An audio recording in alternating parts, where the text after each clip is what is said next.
ওমর ফারুক রাদিয়াল্লাহু আনহু জান্নাতের লকব পেয়েছিলেন, কিন্তু এত বড় ভয় পেতেন কবরকে, মৃত্যুকে তিনি এত ভয় পেতেন।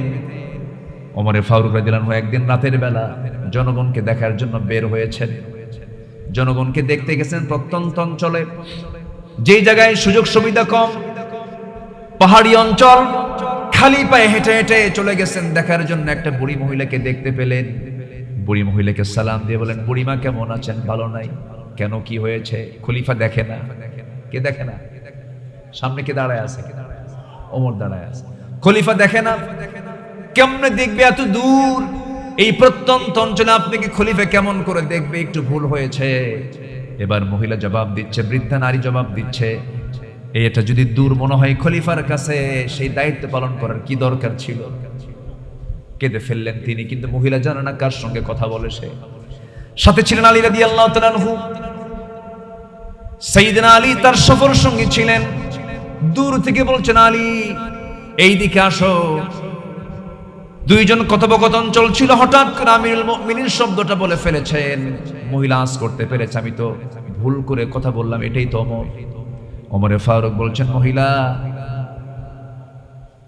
আমি যে দোষটা করেছি আপনার কাছে, যে ভুলটা করেছি, আমি আপনার পাওনা আমি দিতে চাই।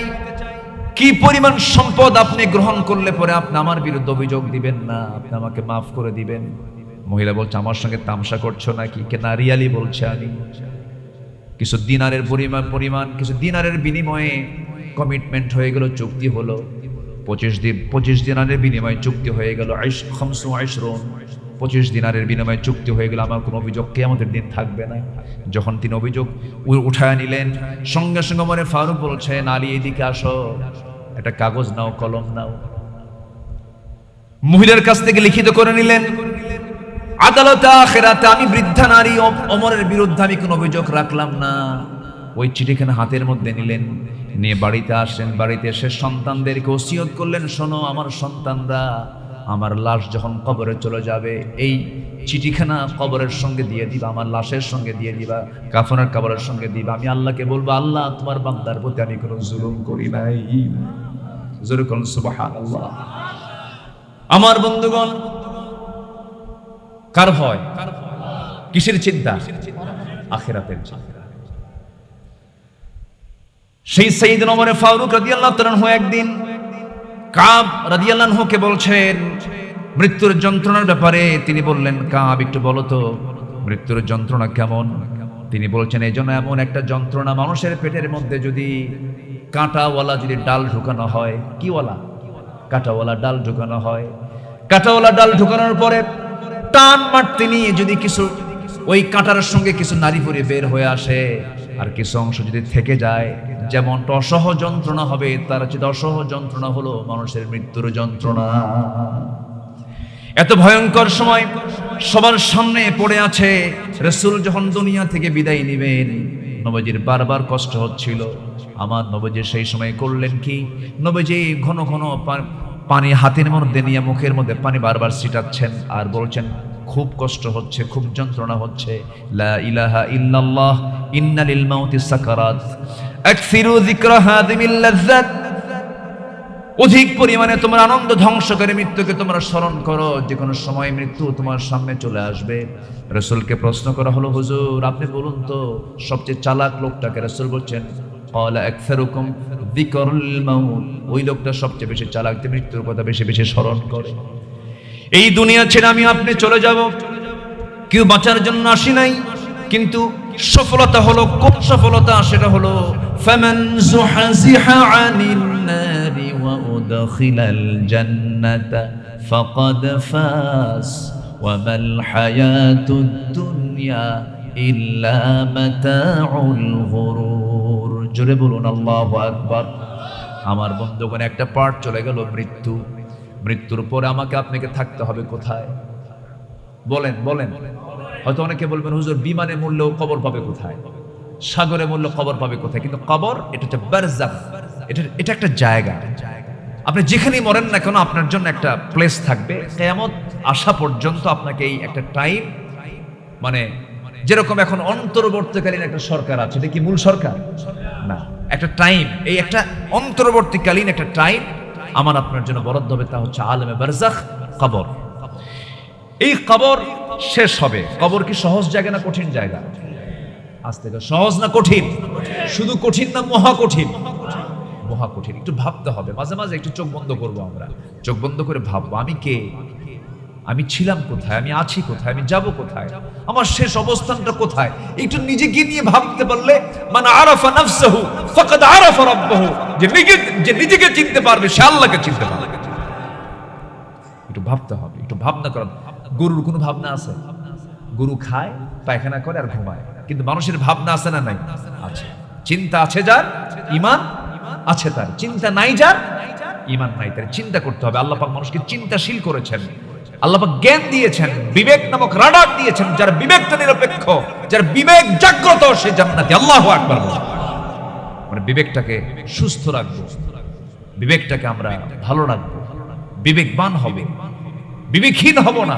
ওই লোকটার জুলুমটা আমি করবো কেন, আমি আমার দ্বারা তার প্রতি জুলুম হবে কেন, এই চিন্তা লালন করব। রাজনৈতিক পেঁচ লাগায় আমি ওরা ঠকাবো কেন, আমি অন্যকে ঠকাতে গেলে আমি তো নিজে ঠকে যাব, এই চিন্তা মাথায় আনতে হবে। রাসূলকে রাজনীতি করেন নাই মিথ্যা দিয়া না, জীবনে একটা মিথ্যা তার মুখ থেকে বের হয়নি। একটা মিথ্যা যার মুখ থেকে বের হলো না, তিনি রাজনীতি করলেন কেন? আর আজকে রাজনীতির মূল অস্ত্র কি? মূল অস্ত্র কি? পলিটিক্স। এটার যদি ব্যাখ্যায় যান, এনসাইক্লোপিডিয়া ব্রিটানিকায় যদি আপনি যান, ছলে বলে কৌশলে যে কোনো পন্থায় অবলম্বন করেই হোক না কেন তাকে ঠকাতে হবে, এর নাম হচ্ছে রাজনীতি। না, মিথ্যা নির্ভর, সন্ত্রাস নির্ভর রাজনীতি আমরা বাংলার জমিনে বাস্তবায়ন হতে দেব না। আমরা চাই রাসূলুল্লাহর আদর্শ। জোরে বলি ইনশাআল্লাহ, আর জোরে বলি ইনশাআল্লাহ। আমাদের আদর্শ কেউ না, আমাদের আদর্শ হচ্ছেন মুহাম্মদ সাল্লাল্লাহু। তিনি কি রাষ্ট্রনায়ক ছিলেন? আস্তে কয়। তিনি কি রাষ্ট্রপতি ছিলেন? তিনি কি বিচারপতি ছিলেন? তিনি কি ইমাম ছিলেন? তিনি কি রাখাল ছিলেন? তিনি কি শ্রমিক ছিলেন? তিনি কি ছিলেন? সব ছিলেন। সব আদর্শ তার মধ্যে আল্লাহ দিয়েছেন। তো সেই আদর্শ বাদ দিয়ে আপনি কোন দিকে যাবেন? আপনি না, আমার আদর্শ হচ্ছেন লাকাদ কানা লাকুম ফি রাসূলিল্লাহি উসওয়াতুন হাসানাহ লিমান কানা ইয়ারজুল্লাহ ওয়াল ইয়াউমাল আখির ওয়া যাকারাল্লাহ কাসীরা। আমার আদর্শ একজন, তিনি হচ্ছেন মুহাম্মদ সাল্লাল্লাহু। কি সম্মান তার, কি মর্যাদা তার। রাসূল হাঁটতেন ওই প্রখর রোদের আলোতে। আরবের রোদগুলো কি মানে মিষ্টি মিষ্টি, 55-60 ডিগ্রি সেলসিয়াস তাপমাত্রা, মনে হয় এখন আগুন ধরে যাবে, এত গরম। সেই গরমে আমার নবীজি হাঁটতেন মরুর অঞ্চলে, আর আমার আল্লাহ তার সম্মানে একখণ্ড মেঘ সূর্যের নিচে দিয়ে রাখতেন। আল্লাহু আকবার। কি সম্মান আল্লাহ পাক আমার রাসূলকে দান করেছেন। আমরা সেই নবীর উম্মত হতে পেরেছি। আমার নবীজি যেদিন তার মেরাজ হবে, মক্কা মুকাররমা থেকে তার ঘর থেকে তিনি বের হচ্ছেন, উম্মে হানির ঘর থেকে বের হয়ে দ্রুতগামী যানবাহনে প্যালেস্টাইন পৌঁছে গেলেন, ফিলিস্তিন চলে গেলেন, বাইতুল আকসায় চলে গেলেন। বাইতুল আকসায় যাওয়ার পর তার সম্মান আল্লাহ রাব্বুল আলামিন সমস্ত নবীকে এক জায়গায় হাজির করলেন। সব নবী, আদম থেকে শুরু করে নিয়ে ঈসা আলাইহিস সালাম পর্যন্ত সব নবীকে হাজির করলেন এক জায়গায়। জিবরিল আমিন বলছেন, ইয়া রাসূলুল্লাহ, সব আল্লাহর নবীরা আপনি আসছেন, আল্লাহ পাক সবাইকে হাজির করেছেন, এখন নামাজ পড়তে হবে। ইমামের মুসাল্লা ফাঁকা আছে, ইমাম কে হবেন? জিবরিল আমিন তার হাতটা ধরে বলছেন, আপনি হচ্ছেন ইমামুল মুরসালিন, সমস্ত নবীদের আপনি সর্দার। যেরকম সুবহানাল্লাহ, আমরা সেই নবীর উম্মত হতে পেরেছি। সুবহানাল্লাহ বলবেন না? এত সম্মান আল্লাহ পাক তাকে দান করেছেন। দুইটা সূরা আমি দিয়ে নফল নামাজ বেশি বেশি পড়েছি মদিনা মুনাওয়ারায়। দুটো সূরা যারা রাসূলকে স্পেশাল দেওয়া হয়েছে, যারা পারেন ঠোঁট মিলিয়ে বলুন, ইন্না আ'তাইনাকাল কাউসার ফাসাল্লি লিরাব্বিকা ওয়ানহার ইন্না শানিআকা হুয়াল আবতার। হে রাসূল, আমি আপনাকে হাউজে কাউসার দান করেছি। ছেলে মরে গেছে, আপনার টেনশন করার দরকার নাই। আপনাকে নির্বংশ বলছে, টেনশন করার দরকার নাই। আপনাকে পাগল বলছে, টেনশন করার দরকার নাই। আমি যা দিয়েছি পৃথিবীর কাউকে আমি তা দেই নাই। কিয়ামতের দিন হাশরের ময়দানে সবাই নাফসি নাফসি করবি। আমার নবী উম্মতি উম্মতি বলে উম্মতের জন্য কান্নাকাটি করবেন। আম্মা জান আয়েশা একদিন বলছেন, ইয়া রাসূলুল্লাহ, আপনি আমার জন্য দোয়া করুন। আমার রাসূল হাত দুটো উঁচু করে দোয়া করছেন, আয় আল্লাহ তাআলা, আমার আয়েশার আগের পরের সমস্ত গুনাহগুলোকে মাফ করে দাও। আম্মা জান আয়েশার চেহারার মধ্যে আনন্দ প্রকাশ পাচ্ছে। আমার রাসূল দোয়া করেছেন সব গুনাহ মাফ হয়ে যাবে। রাসূল বলছেন, আয়েশা এত আনন্দ কেন? হুজুর, আপনি আমার জন্য দোয়া করছেন আমার আগের পরের সমস্ত গুনাহ যেন মাফ হয়ে যায়, আল্লাহ তো মাফ করে দিবেন। এবার রাসূল বলছেন, আয়েশা রে, এই দোয়া শুধু তোমার জন্য করি না, আমি সকাল সন্ধ্যা আমার উম্মতের জন্য এই দোয়াটাই করি। আল্লাহ তুমি আমার উম্মতকে আগের পরের সমস্ত গুনাহগুলোকে মাফ করে দাও। আমার বন্ধুগণ, সেই নবীজি আল্লাহ রাব্বুল আলামিন তাকে এত সম্মান দিয়েছেন। মৃত্যুর পর কিয়ামত চলে আসবে, কবরের জিন্দেগি পার হওয়ার পরে যখন কিয়ামত চলে আসবে, রাসূল বলেন, একদিন সাহাবীরা, সেই দিন কোথাও যদি তোমরা আমাকে না খুঁজে পাও, তিন জায়গার যে কোনো একটা জায়গায় তোমরা আমাকে খুঁজে পাবে। শফিউল মুযনিবিন, তিন জায়গার যে কোনো একটা জায়গায় খুঁজে পাবে। সাহাবায়ে কেরাম কাঁদতে কাঁদতে বলছেন, ইয়া রাসূলুল্লাহ, তিন জায়গার কোন কোন জায়গা আপনি একটু আমাদেরকে জানিয়ে দেন। রাসূল বলছেন, নাম্বার 1 হলো মিজানে খুঁজবে, মিজানে যদি না পাও পুলসিরাতে খুঁজবে, পুলসিরাতেও যদি না পাও হাউজে কাউসারে খুঁজবে, কারণ হাউজে কাউসার কাউকে দান করা হয় না, আল্লাহ পাক আমাকে স্পেশাল দিয়েছেন। হাউজে কাউসারের পানি জান্নাতের পেয়ালা দিয়া হাউজে কাউসার থেকে পানি তুলে নিয়ে আমি তোমাকে পান করায় দেব। জন্মের মতো তৃষ্ণা নিবারণ হয়ে যাবে, আমি তুমি দুজন মিলে একসঙ্গে আমরা জান্নাতে প্রবেশ করবো। জোরে কোন সুবহানাল্লাহ। আর সেই রাসূলকে আপনি শুধু নামাজে মানবেন, দাড়িতে মানবেন, কিছু মিষ্টি খাওয়া সুন্নতে মানবেন, রাষ্ট্র নেতৃত্বে মানবেন না, রাজনীতিতে মানবেন না, আপনি উম্মত হতে পারেন না, আপনি ভণ্ড, আপনি প্রতারক। রাসূলকে মানতে হবে এক জায়গায় না, সব জায়গায়, সব জায়গায় মানতে হবে। রাগ করছেন নাকি আপনারা? আমার বন্ধুগণ, কিয়ামত বড় ভয়ঙ্কর জায়গা। এমন কিয়ামত শুরু হয়ে যাবে, আমার রাসূল মাঝে মাঝে ভয় পেয়ে যেতেন।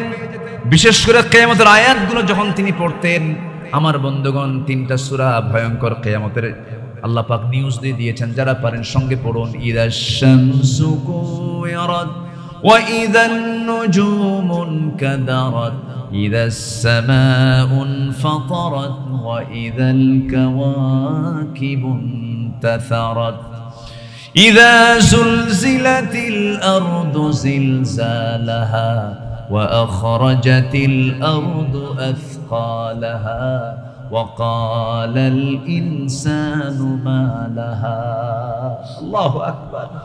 মানুষ বলবে, আহারে কি হলো, সব তো শেষ হয়ে গেল, জমিনের ভিতরের সমস্ত আগ্নেয়গিরিগুলো সব উদ্গীরণ করে দেওয়া হবে, সব লণ্ডভণ্ড হয়ে যাবে, এই সূর্যটা সংকুচিত হয়ে যাবে, তারকাগুলো ছিটকে ছিটকে পড়বে, পাহাড়গুলো তুলার মতো উঠতে থাকবে। এমন দিন সবার সামনে আছে না নাই? মানুষ বলবে কি হলো? রাসূল যখন আয়াতগুলো পড়তেন, আমার নবীজির চোখের কোনা বেয়ে টপ টপ করে পানি পড়তো, সাহাবায়ে কেরাম হাউমাউ করে কাঁদতেন।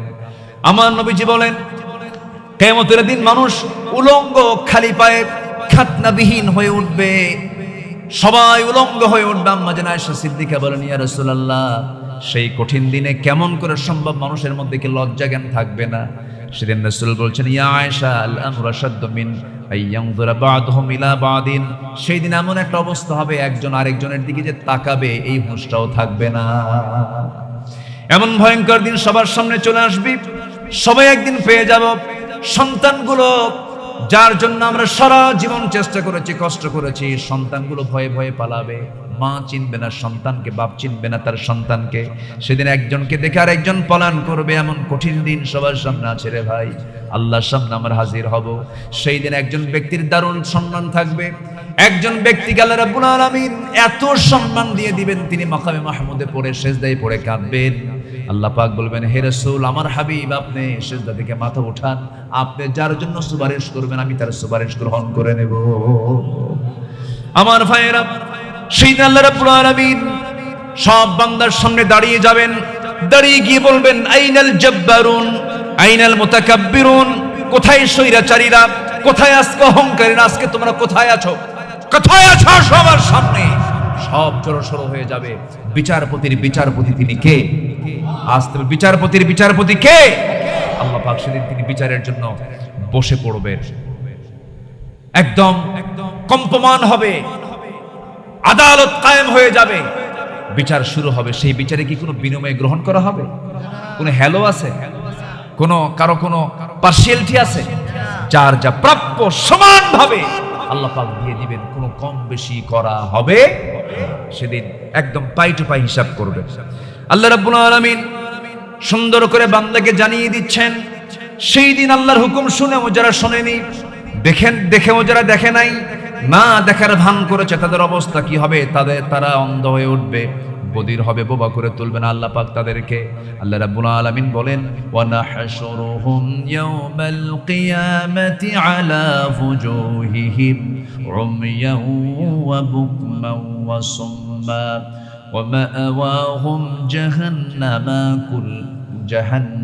কুল্লামা খাবাত জিদনাহুম সাঈরা। জোরে বলুন আল্লাহু আকবার। ভয়ঙ্কর দিন সবার সামনে আছে রে ভাই। এই ভয়ঙ্কর পরিণতি দেখে তারা শেষ পর্যন্ত নিজের স্ত্রী সন্তানকে মুক্তিপণ হিসাবে দিতে চাইবে। ভয়াবহ দৃশ্য সম্পর্কে আল্লাহ বলছেন, ইয়াওয়াদ্দুল মুজরিমু লাউ ইয়াফতাদি মিন আযাবি ইয়াওমাইযিন বিবানিহি ওয়া সাহিবাতিহি ওয়া আখিহি ওয়া ফাসিলাতিহি আল্লাতী তুযিহি। জোরে বলুন আল্লাহু আকবার। আমার বন্ধুগণ, শেষ পর্যন্ত কোনোভাবেই বাঁচার কোনো পথ না পেয়ে নিজের হাত নিজেই কামড়াবে, আফসোস করবে, বলবে, ইয়া লাইতানি কুনতু তুরাবা ইয়া লাইতানি ইত্তাখাযতু মা'আর রাসূলি সাবিলা ইয়া লাইতানি কদ্দামতু লিহায়াতি। আরে কি ভুলটা করছি, আগে যদি সমস্ত আমলগুলো করে যদি পাঠায়া দিতাম। আল্লাহ পাক বলছেন, বান্দারে, সেই কঠিন দিনে আমার আরশের আজিমের ছায়া ছাড়া কোনো ছায়া থাকবে না। সে আরশ আজিমের ছায়ায় আমি 7 শ্রেণীর আরশ আজিমের ছায়ায় জায়গা দেব। জোরে বলুন সুবহানাল্লাহ। আউযু বিল্লাহি মিনাশ শাইতানির রাজীম। বিসমিল্লাহির রাহমানির রহিম। কুল্লু নাফসিন যায়িকাতুল মাউত ওয়া ইন্নামা তুওয়াফাউনা উজুরাকুম ইয়াওমাল কিয়ামাহ ফামান যুহজিহা আনিন নারি ওয়া উদখিলাল জান্নাতা ফাকাদ ফাজ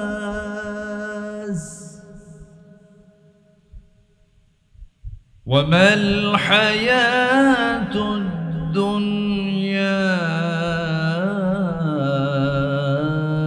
إلا متاع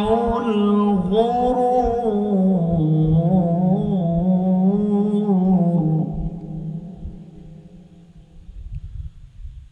فمن زحزح عن النار وأدخل الجنة فقد فاز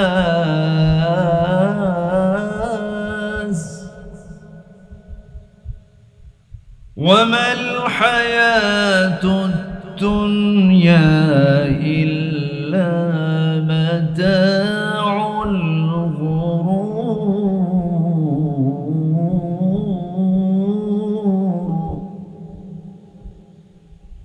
الله أكبر. بسم الله الرحمن الرحيم. إن الله وملائكته يصلون على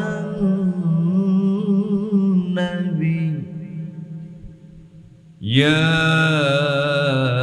أيها الذين آمنوا عليه وسلموا تسليما اللهم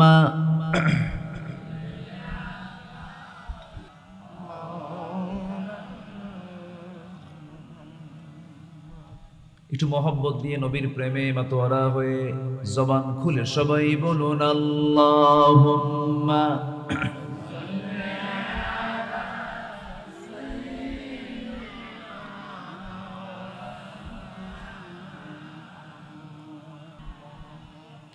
সবাই বলুন বালাগাল উলা বিকামালিহি كشف الدجى بجماله حسنت جميع خصاله سلوا আরবের বুকে মক্কার পরে যেথায় মা আমেনার ঘর খোদার রহমতে কৌসার হয়ে ঝরছে বারংবার বালাগাল উলা বিকামালিহি কাশাফাত তুজা বিজামালিহি হাসনাত জামিউ খিসালিহি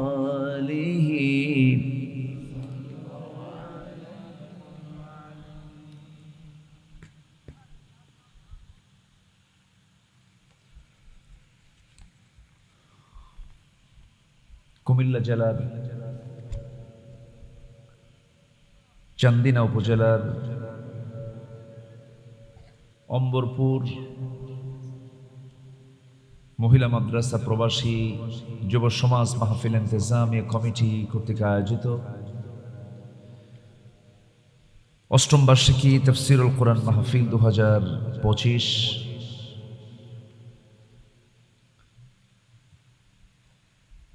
এই মহৎ আয়োজনের সম্মানিত সুযোগ্য সভাপতি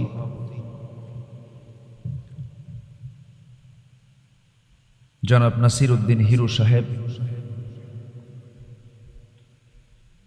বরেণ্য অতিথি জনাব হুমায়ুন কবির মোহরি, কথা বলেছেন নন্দিত আলেম দ্বীন মুফতি সালমান সাদি, উপস্থিত হযরত উলামায়ে কিরাম, ফদল ইজাম, সুশীল সমাজ, জাতির শ্রেষ্ঠ সন্তান, শিক্ষক মণ্ডলী,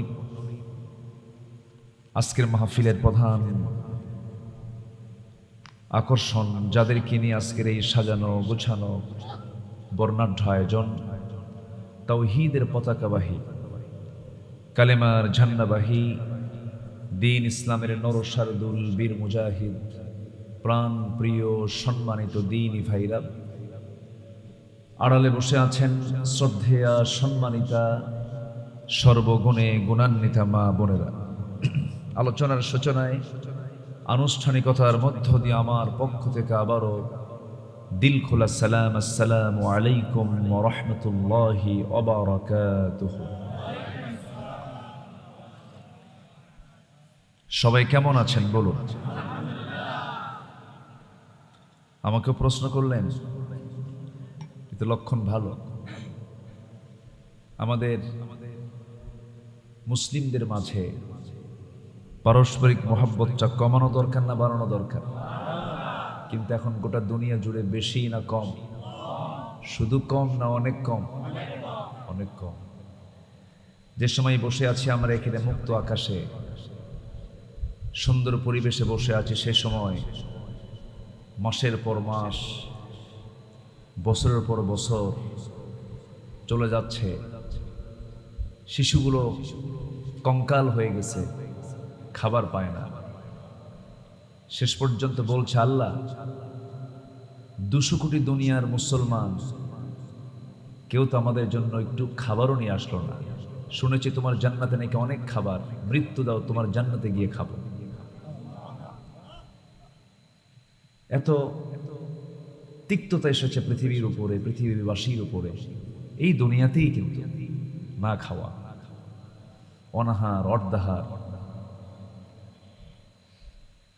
আজকে যদি মুসলমানদের পারস্পরিক মহাব্বত যদি অটুট থাকতো, আজকে এই চিত্র আমাদের দেখতে হতো না। ঠিক সেই মুহূর্তে আমরা বসেছি কোরআনের টানে, জান্নাতের বাগানে। আমার কুশল জানতে চেয়েছেন, আমিও আপনাদের মতোই ভালো আছি, আলহামদুলিল্লাহ। আমি গতকাল মদিনা মুনাওয়ারা থেকে এসেছি। গতকাল বেলা 11টায় মাহফিল কমিটি খুব টেনশনে ছিলেন যে হুজুর মাহফিল আসেন কিনা। আমার ফ্যামিলি এখনো মদিনায় আছে, আমার স্ত্রী, আমার পরিবার, আমার ছেলে মেয়ে সব মদিনায় রেখে এক্সট্রা টিকিট কেটে, এটা তো মাহফিল ওয়াদা, তো আমি রেখে চলে আসছি। খুশি হয়েছেন তো নাকি? তারা আজকে না কালকে রওনা দেবে, ফ্যামিলি আসবে ইনশাআল্লাহ। সম্মানিত ভাইয়েরা, আমি আল্লাহর শুকরিয়া আদায় করছি, যেমন সুন্দর বরকতময় মাহফিলে আমিও হাজির হতে পেরেছি। বলি আলহামদুলিল্লাহ। চিৎকার মেরে বলছে আল্লাহুম্মা আইন্নি আলা যিকরিকা ওয়া শুকরিকা ওয়া হুসনি ইবাদাতিকা। সবাই বলি আল্লাহুম্মা লাকা আসলামতু ওয়া বিকা আমানতু ওয়া আলাইকা তাওয়াক্কালতু ওয়া ইলাইকা আনাবতু ওয়া বিকা খাসামতু। আমরা আল্লাহ তাআলার শুকর আদায় করে নিলাম। সম্মানিত হাজিরিন, আমি যতক্ষণ আছি আমাকে সময় দেওয়া যাবে তো? সবাই দিতে রাজি আছেন? জোরে বলি ইনশাআল্লাহ। সম্মানিত দ্বীনি ভাইরা, আমি 10-12 দিন মদিনা মুনাওয়ারা এবং মক্কাতুল মুকাররমা, দুই হারামাইন অর্থাৎ আল্লাহর ঘর বাইতুল্লাহ এবং মসজিদ নববী, এই দুই জায়গায় নামাজ যত ওয়াক্ত পড়েছি, প্রত্যেকটা ওয়াক্তেই দুটা সালাত অনুষ্ঠিত হয়েছে। ফজরের সালাত ফরজ আদায় শেষেই এলান চলে আসতো, আসসালাতু আলাল আমওয়াত ইরহামুকুমুল্লাহ। অর্থাৎ ফরজ নামাজের পরই জানাজার নামাজের এলান হয়ে যেত। মৃত্যুটা আমাদের এত কাছাকাছি, মৃত্যু আমাদের এত নিকটে, যেটা আমরা একটু চিন্তা করলে উপলব্ধি করতে পারবো। বসে আছি এখানে, উঠতে পারবো এমন গ্যারান্টি কেউ দিতে পারবেন? আসতে দিতে পারবেন? এমন গ্যারান্টি কেউ দিতে পারবেন না। তো আমরা এমন একটি জীবন আল্লাহ তাআলা আমাকে আপনাকে দিয়েছেন, যে কোনো মুহূর্তে এই জীবন ফুরে যাবে, শেষ হবে। কিন্তু এই জীবনের পরে আবার যে আল্লাহ পাক আমাকে পুনর্জিন্দা করবেন, আবার আমাকে জীবন দিবেন, আমাকে আবার জীবিত করবেন, এতে কোনো সন্দেহ আছে? একটা আওয়াজ কিন্তু কম মনে হচ্ছে। সন্দেহ আছে নাকি? আমাকে যিনি প্রথমবার সৃষ্টি করেছেন, তিনি কি দ্বিতীয়বার সৃষ্টি করতে পারবেন না? প্রথম সৃষ্টি কঠিন না দ্বিতীয় সৃষ্টি কঠিন? প্রথমটা কঠিন। আমি প্রশ্ন করছি, মানে প্রথমটা কঠিন হয়, তাহলে সেই প্রথমটাই যদি তিনি পারেন, তিনি কি দ্বিতীয়টা পারবেন না? অবশ্যই পারবেন। সম্মানিত ভাইয়েরা, মনে হয় কিছু মেহমান এসেছেন। আমরা জি আলহামদুলিল্লাহ, বসো। জি আলহামদুলিল্লাহ। সম্মানিত হাজিরিন, তো প্রথম সৃষ্টি যিনি করলেন তিনি কি দ্বিতীয় সৃষ্টি করতে পারেন না? অবশ্যই পারেন, অবশ্যই তিনি পারেন। অসম্ভবকে সম্ভব করার একমাত্র যোগ্যতা কার হতে পারে? আল্লাহ। নিষ্প্রাণকে তিনি প্রাণ দেন। আমি গত 3 দিন আগে শুহাদায়ে উহুদ অর্থাৎ উহুদের পাদদেশে 70 জন সাহাবী তারা শুয়ে আছেন, এখন তারা শহীদ হয়েছেন, শাহাদত বরণ করেছেন। শুহাদায়ে উহুদ মাঝে হলো মসজিদে নববী এবং সোজা হচ্ছে মসজিদে কুবা, একদম স্ট্রেট। মসজিদে কুবায় যদি কেউ 2 রাকাত নফল নামাজ পড়তে পারে, আল্লাহ রাব্বুল আলামিন তাকে নফল কবুলওয়ালা উমরার সওয়াব দিয়ে দেন। তো শুহাদায়ে উহুদ আমি দেখলাম, একটা হাদিসের কথা মনে পড়ল। আমার রাসূল বলেছেন, এই উহুদ পাহাড় 12 মাইল, আবার কেউ বলেছেন 10 মাইল লম্বা উহুদ পাহাড়। এই উহুদ পাহাড় আমাকে খুব ভালোবাসে, আমি উহুদ পাহাড়কে খুব ভালোবাসি। জোরে বলি সুবহানাল্লাহ। তাহলে আমার উপাদান হলো মাটি, মাটির মধ্যে প্রাণ দিয়েছেন তিনি কে? আসতে বলবেন না, তিনি কে? আল্লাহ বলছেন, বান্দা আমার অস্বীকার করো, তুমি কেমনে অস্বীকার করবে? আল্লাহ রাব্বুল আলামিন সুন্দর করে বলছেন, কাইফা তাকফুরুনা বিল্লাহি ওয়া কুনতুম আমওয়াতান ফাআহইয়াকুম সুম্মা ইউমীতুকুম সুম্মা ইউহয়ীকুম সুম্মা ইলাইহি তুরজাউন। তুমি আমারে কেমনে অস্বীকার করো? তুমি তো মৃত্যু ছিলে, তোমাকে জিন্দা করেছি, আবার তোমাকে মৃত্যু দিব, আবার তোমাকে জিন্দা করব, আমার কাছেই তোমাকে ফিরে আসতে হবে, কোনো সন্দেহ নাই। প্রত্যেকটা জাররা জাররা ভালো কাজের মন্দ কাজের বিচার আমি তোমার করে ফেলবো। একটা আয়াত আমাকে দারুণ ভয়ের মধ্যে ফেলে দেয়, খুব কমন আয়াত, যারা পারেন ঠোঁট মিলিয়ে বলুন কুমিল্লার ভাইয়েরা, فَمَن يَعْمَلْ مِثْقَالَ ذَرَّةٍ خَيْرًا يَرَهُ وَمَن يَعْمَلْ مِثْقَالَ ذَرَّةٍ شَرًّا يَرَهُ। যাররা এমন একটা শব্দ যার ব্যাখ্যা করতে গিয়ে বলা যায় খালি চোখে, যেটা খালি চোখে যা দেখা যায় না, এটাই হলো যাররা।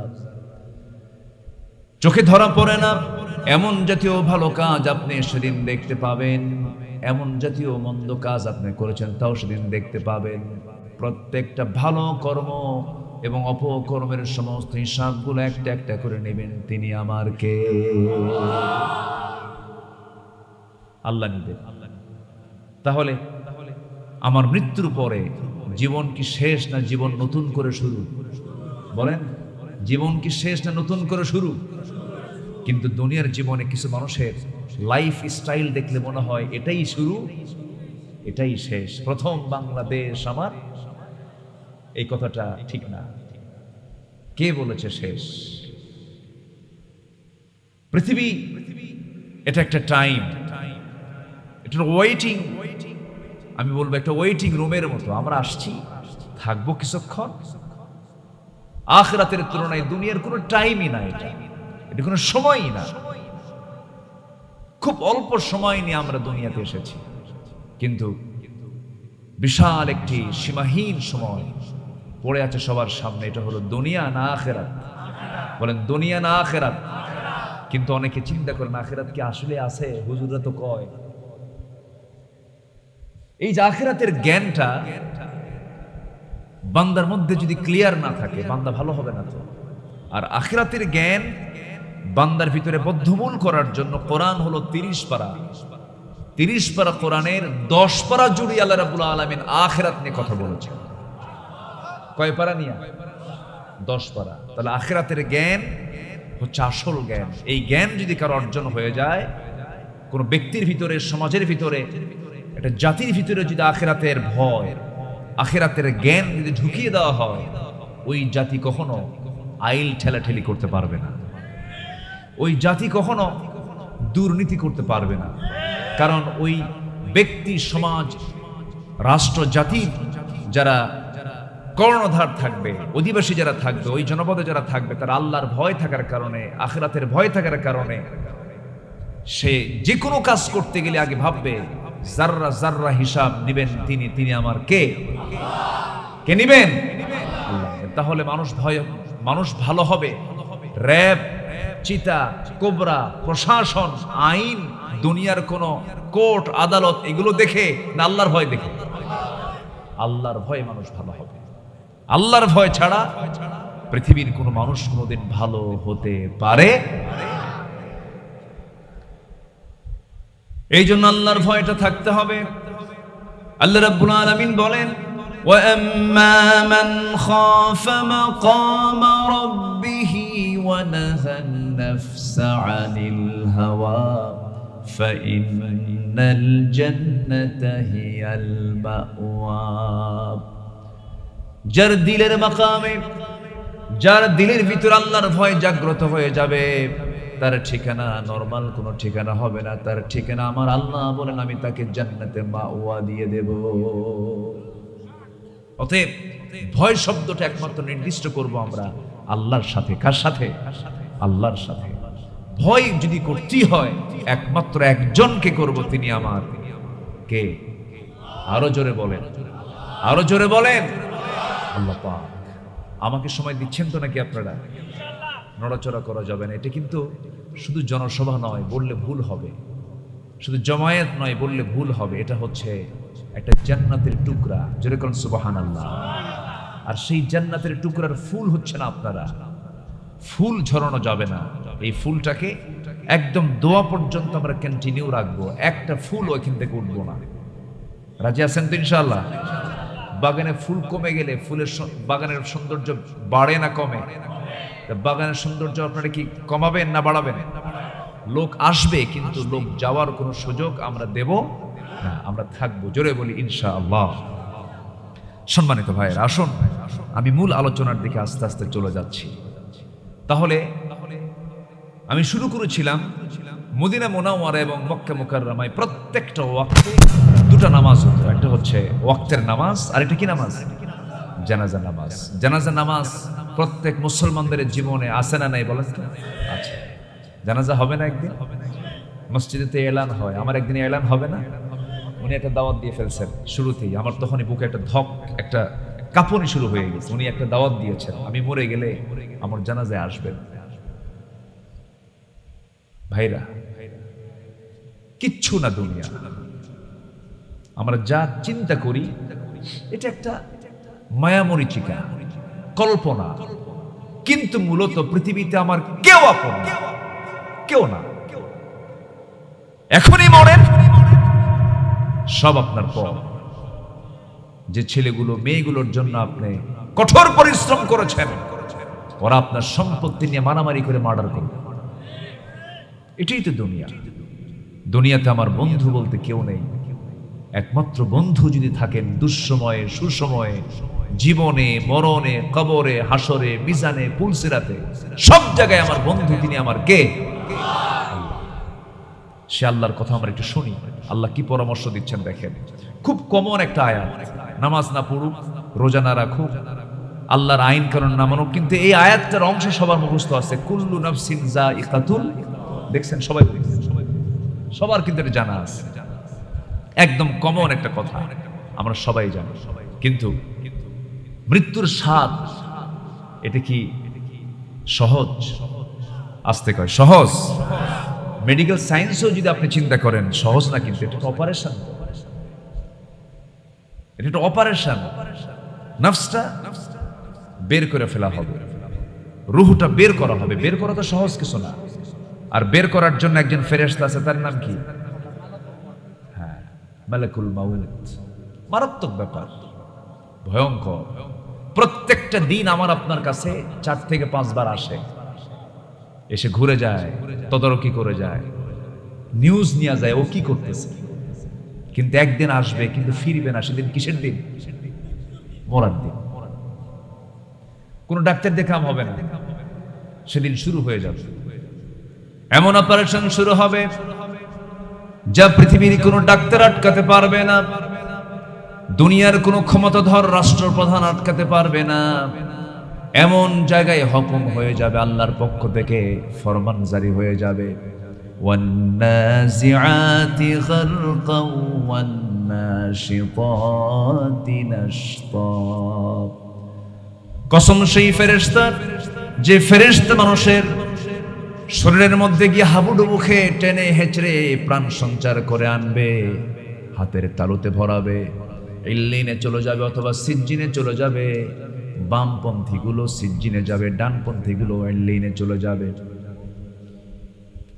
এই যে মৃত্যুটা ভয়ঙ্কর ব্যাপার, আল্লাহ রাব্বুল আলামিন মৃত্যুর কথা স্মরণ করে সুন্দর করে ওয়াজ করছেন। ওয়াজ তো কোনো বক্তার নয়, ওয়াজ কোনো আলোচকের নয়, ওয়াজ মূলত কার? আসতে বলবেন না, কার? 16 বছর ওয়াজ মাহফিলগুলো বন্ধ রেখেছিল, মূলত কার ওয়াজ বন্ধ রাখছিল? আজকে যারা আল্লাহর ওয়াজ বন্ধ রাখছিল, আল্লাহ তাদেরকে আজকে বন্ধ করে রেখেছেন। আসতে কোন কেন? ঠিক কিনা? কেউ নাই। কি সাহস! বলে দিল্লি আমাকে বাঁচাবে। দিল্লি বাঁচাবে?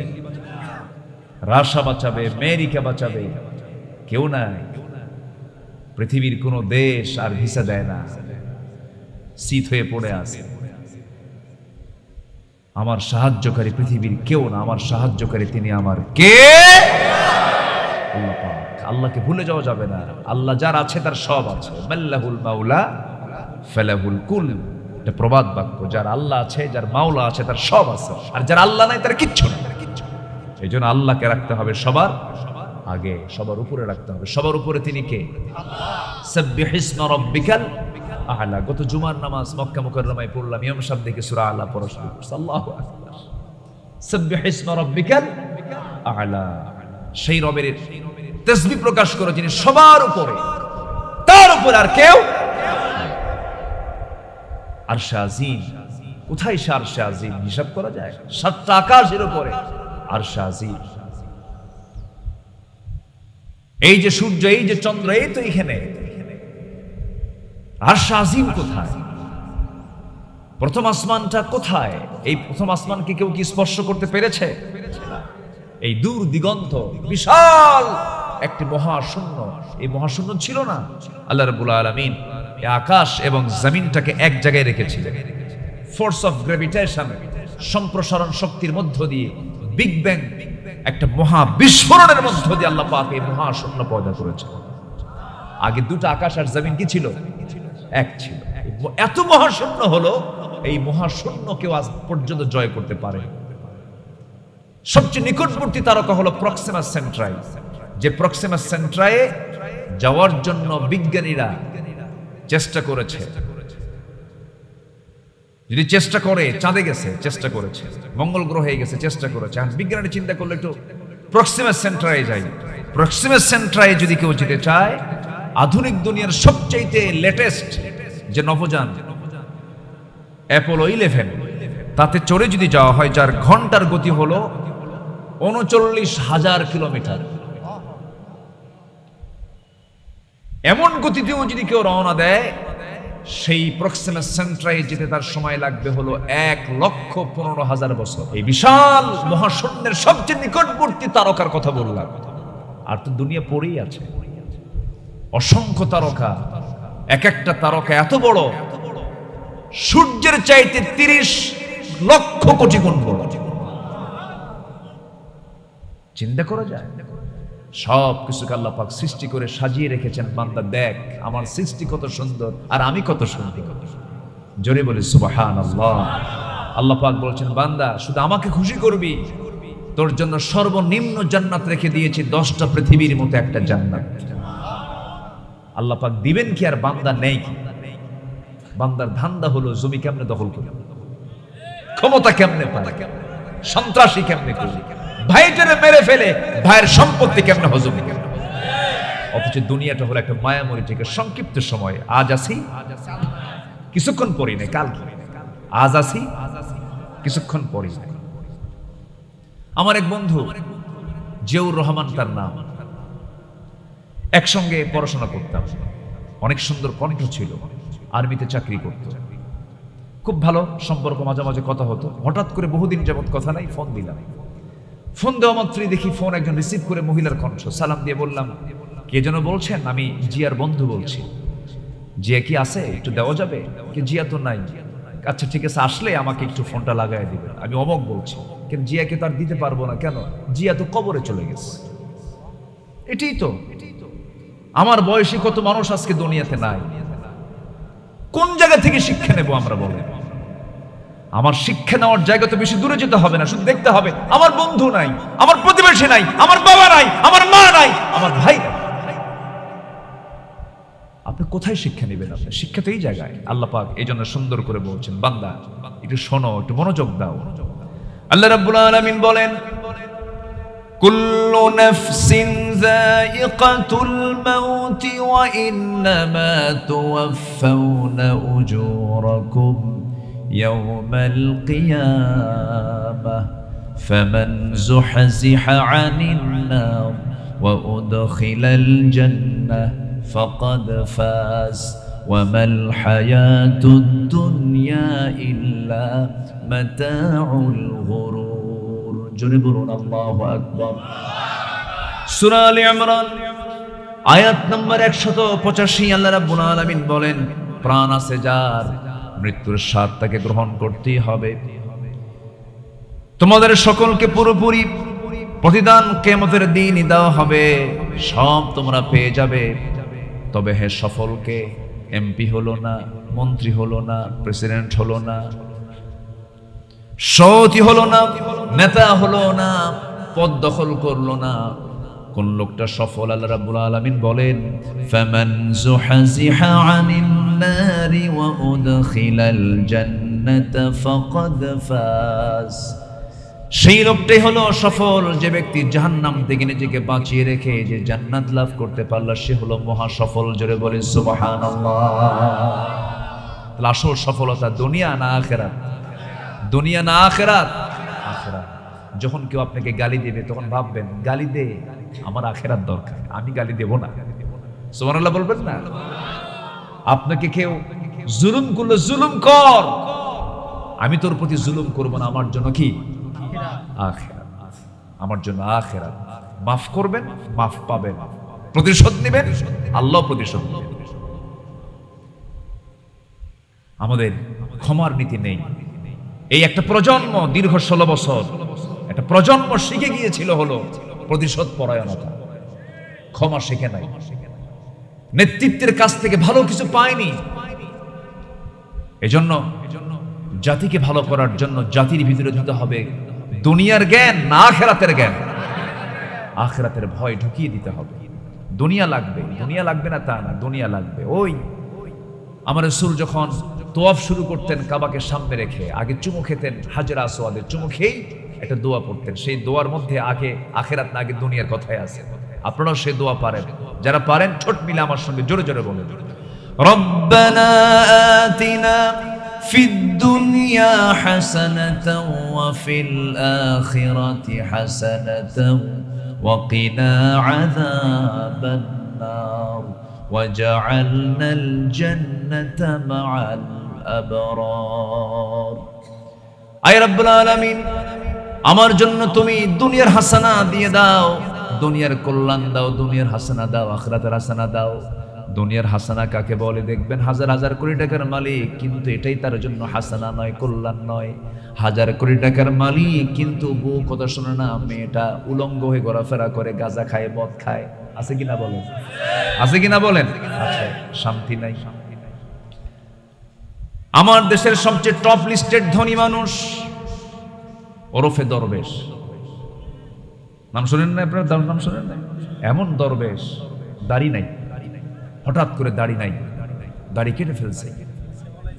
জানেন কিনা আপনারা? জানেন কিনা বলেন? দরবেশটা তো ধরবেশ, ধরবেশ আসলে দরবেশ নয়। সম্পত্তি তো কম নয়, দেশের টপ লিস্টেড একজন ধনী, শুধুমাত্র চারিত্রিক পদস্খলন হওয়ার কারণে আজকে তার এই চরম অবনতি হয়েছে। প্রকৃত আখিরাতের ভয় যদি থাকতো হলমার্কের কেলেঙ্কারি সহ আরো বহু কেলেঙ্কারি, এগুলোর সঙ্গে জড়িত হওয়া লাগতো না। একটা মানুষের বাঁচার জন্য কত টাকা লাগে ভাই? কত টাকা লাগে? লক্ষ লক্ষ কোটি টাকা দেশ থেকে যারা পাচার করেছে। হ্যাঁ, রাজনীতি করবেন, ভালো কথা করেন, কিন্তু আমাদের দাবি হলো এদেশের 16 কোটি 20 কোটি মানুষের দাবি হচ্ছে ওই সমস্ত পাচার করা টাকা ফেরত নিয়ে আসেন, রাজনীতি করেন। আসতে কম কেন? প্রবাসীদের চোখের দিকে তাকালে কান্না আসে, জানেন? প্রবাসীগুলো কত কষ্ট করে। এই আপনাদের কুমিল্লা, নোয়াখালী, চট্টগ্রাম বেল্টের অধিকাংশ লোকগুলো প্রবাসী। কি কষ্টটা করে তারা! মার মুখ দেখতে পায় না, বাবার মুখ দেখতে পায় না। আমি যখন বাইরে যাই আমাকে জড়িয়ে ধরে কান্দে আর বলে, হুজুর এখানে থাকতে আমি আমার আব্বাকে হারিয়েছি, দোয়া করবেন আব্বা যেন জান্নাতের মেহমান হয়। এত কষ্ট করে এই প্রবাসীগুলো প্রবাস জীবনে থেকে পাখির মতো ঝুলে ঝুলে বিল্ডিং কনস্ট্রাকশনের কাজগুলো করে। প্রচন্ড গরমের ভেতরে উট চাষ করে, উটের খাবার দেয়। এত কষ্ট করে এদেশের প্রবাসীরা টাকাগুলো দেশ থেকে রেমিটেন্স গুলো পাঠায়, আর এরা নেতাগিরি করে নেতৃত্বের চেয়ারে বসে টাকাগুলো বাইরে পাচার করে। সম্মানিত ভাইরা, শুধুমাত্র কিসের ভয় নাই আর কিসের চিন্তা নাই? আখিরাতের চিন্তা। কার ভয় নাই আর চিন্তা নাই কিসের? কি দরকার রে ভাই? আমার রাসূলকে বলা হলো কোন লোকটা সচ্ছল? আমার নবীজি বললেন সেই লোকটাই সচ্ছল যার আজকের দিনের খাবারটা আছে, রাতের খাবারটা আছে, এতটুকু সম্পদ যার আছে সে হলো সচ্ছল। আর অসচ্ছল তাকেই বলে এই বেলা খেয়েছি, সামনের বেলা কি খাবো তার জোগান নাই, সে হলো অসচ্ছল। বলেন তো এটা যদি হয় আমাদের সীমারেখা, এখানে যারা যারা বসে আছেন এমন অসচ্ছল কেউ আছেন নাকি? কেউ তো নাই। অভাব যার মধ্যে থাকবে, পৃথিবী ভরায়া দিলেও তার অভাব কোনোদিন ফুরাবে না। কিন্তু যে ব্যক্তি নিজেকে অভাব মুক্ত মনে করবে, সেই পৃথিবী কোনোদিন তার কাছে অভাব স্থান পাবে না। যেরকম সুবহানাল্লাহ। যে ব্যক্তি অভাবী তার কোনোদিন সুখ নাই। যে ব্যক্তি নিজেকে অভাবী মনে করে তার কোনো সুখ আছে? আর যে ব্যক্তি ভাবে না আমার কোনো অভাব নাই, এই খাবো দাবো মরে যাবো যখন তখন, তার কোনো অসুখ আছে? অসুখ। এই জন্য অভাব মুক্ত নিজেকে মনে করতে হবে। আমি অভাব মুক্ত, আল্লাহ যা দিয়েছেন আলহামদুলিল্লাহ। যেরকম আলহামদুলিল্লাহ। নাকে কি নিই আমরা? নাকে কি নেই? অক্সিজেন। এটা কি টাকা দিয়ে কিনি? এটা কি আল্লাহ টাকা দিয়ে কিনতে বলেছেন না ফ্রি দিয়েছেন? সূর্যের আলো দরকার আছে কিনা বলেন? টাকা দিয়ে লাগে না ফ্রি? ফ্রি দিয়েছেন। অক্সিজেন ফ্রি দিয়েছেন, সূর্যের আলো ফ্রি দিয়েছেন, কোনো ট্যাক্স লাগে না, কোনো টাকা দেওয়া লাগে না। আল্লাহ বলছেন বান্দা প্রয়োজনীয় জিনিসগুলো সব আমি ফ্রি সার্ভিস করে দিলাম, শুধু মুখ দিয়ে বলবি আলহামদুলিল্লাহি রাব্বিল আলামিন। সবাই বলেন আলহামদুলিল্লাহি রাব্বিল আলামিন। প্রশংসা কার বলেন? তাহলে একটা অপারেশন সামনে পড়ে আছে, আসল অপারেশন। সে অপারেশনটা হলো দুনিয়া যখন পার হব আমরা, দুনিয়া মাইনাস হবে। কি অপারেশন হবে বলেন? মৃত্যু। বলেন কি? বলেন এই মৃত্যুর অপারেশন কোন ফেরেশতা? মালাকুল মাউত। সেই অপারেশন সবার সামনে আছে না নাই? আছে না নাই? অপারেশনটা দুই ধরনের হবে। একটা হবে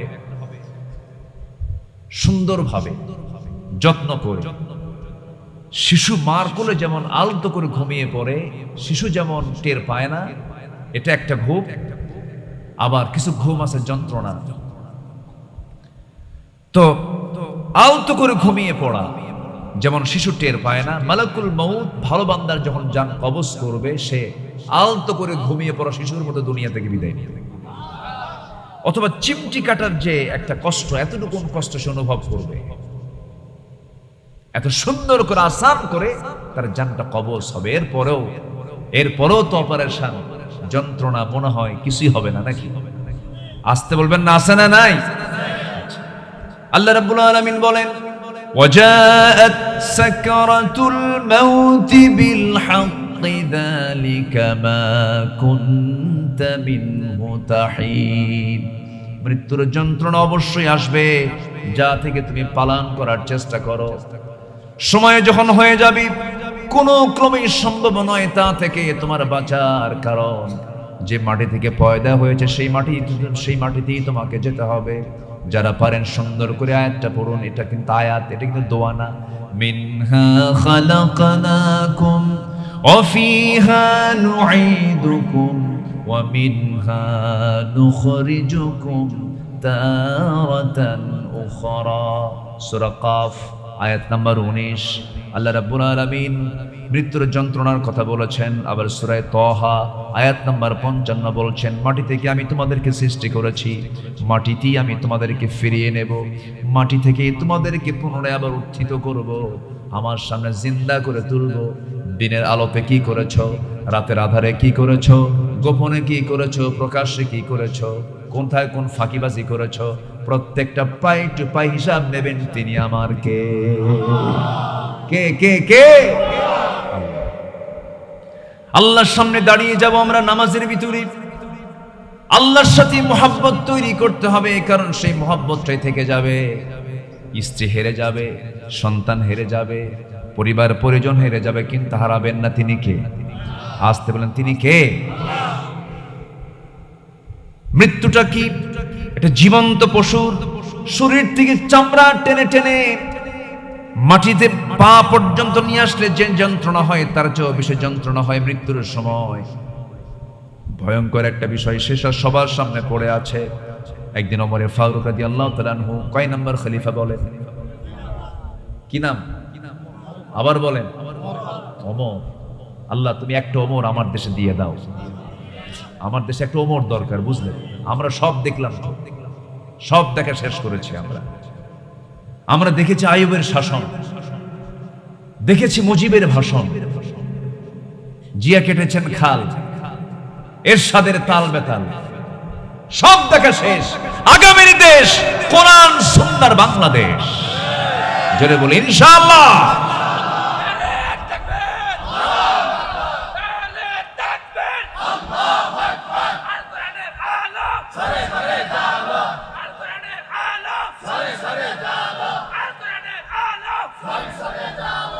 আমরা কোরআনকে চাই।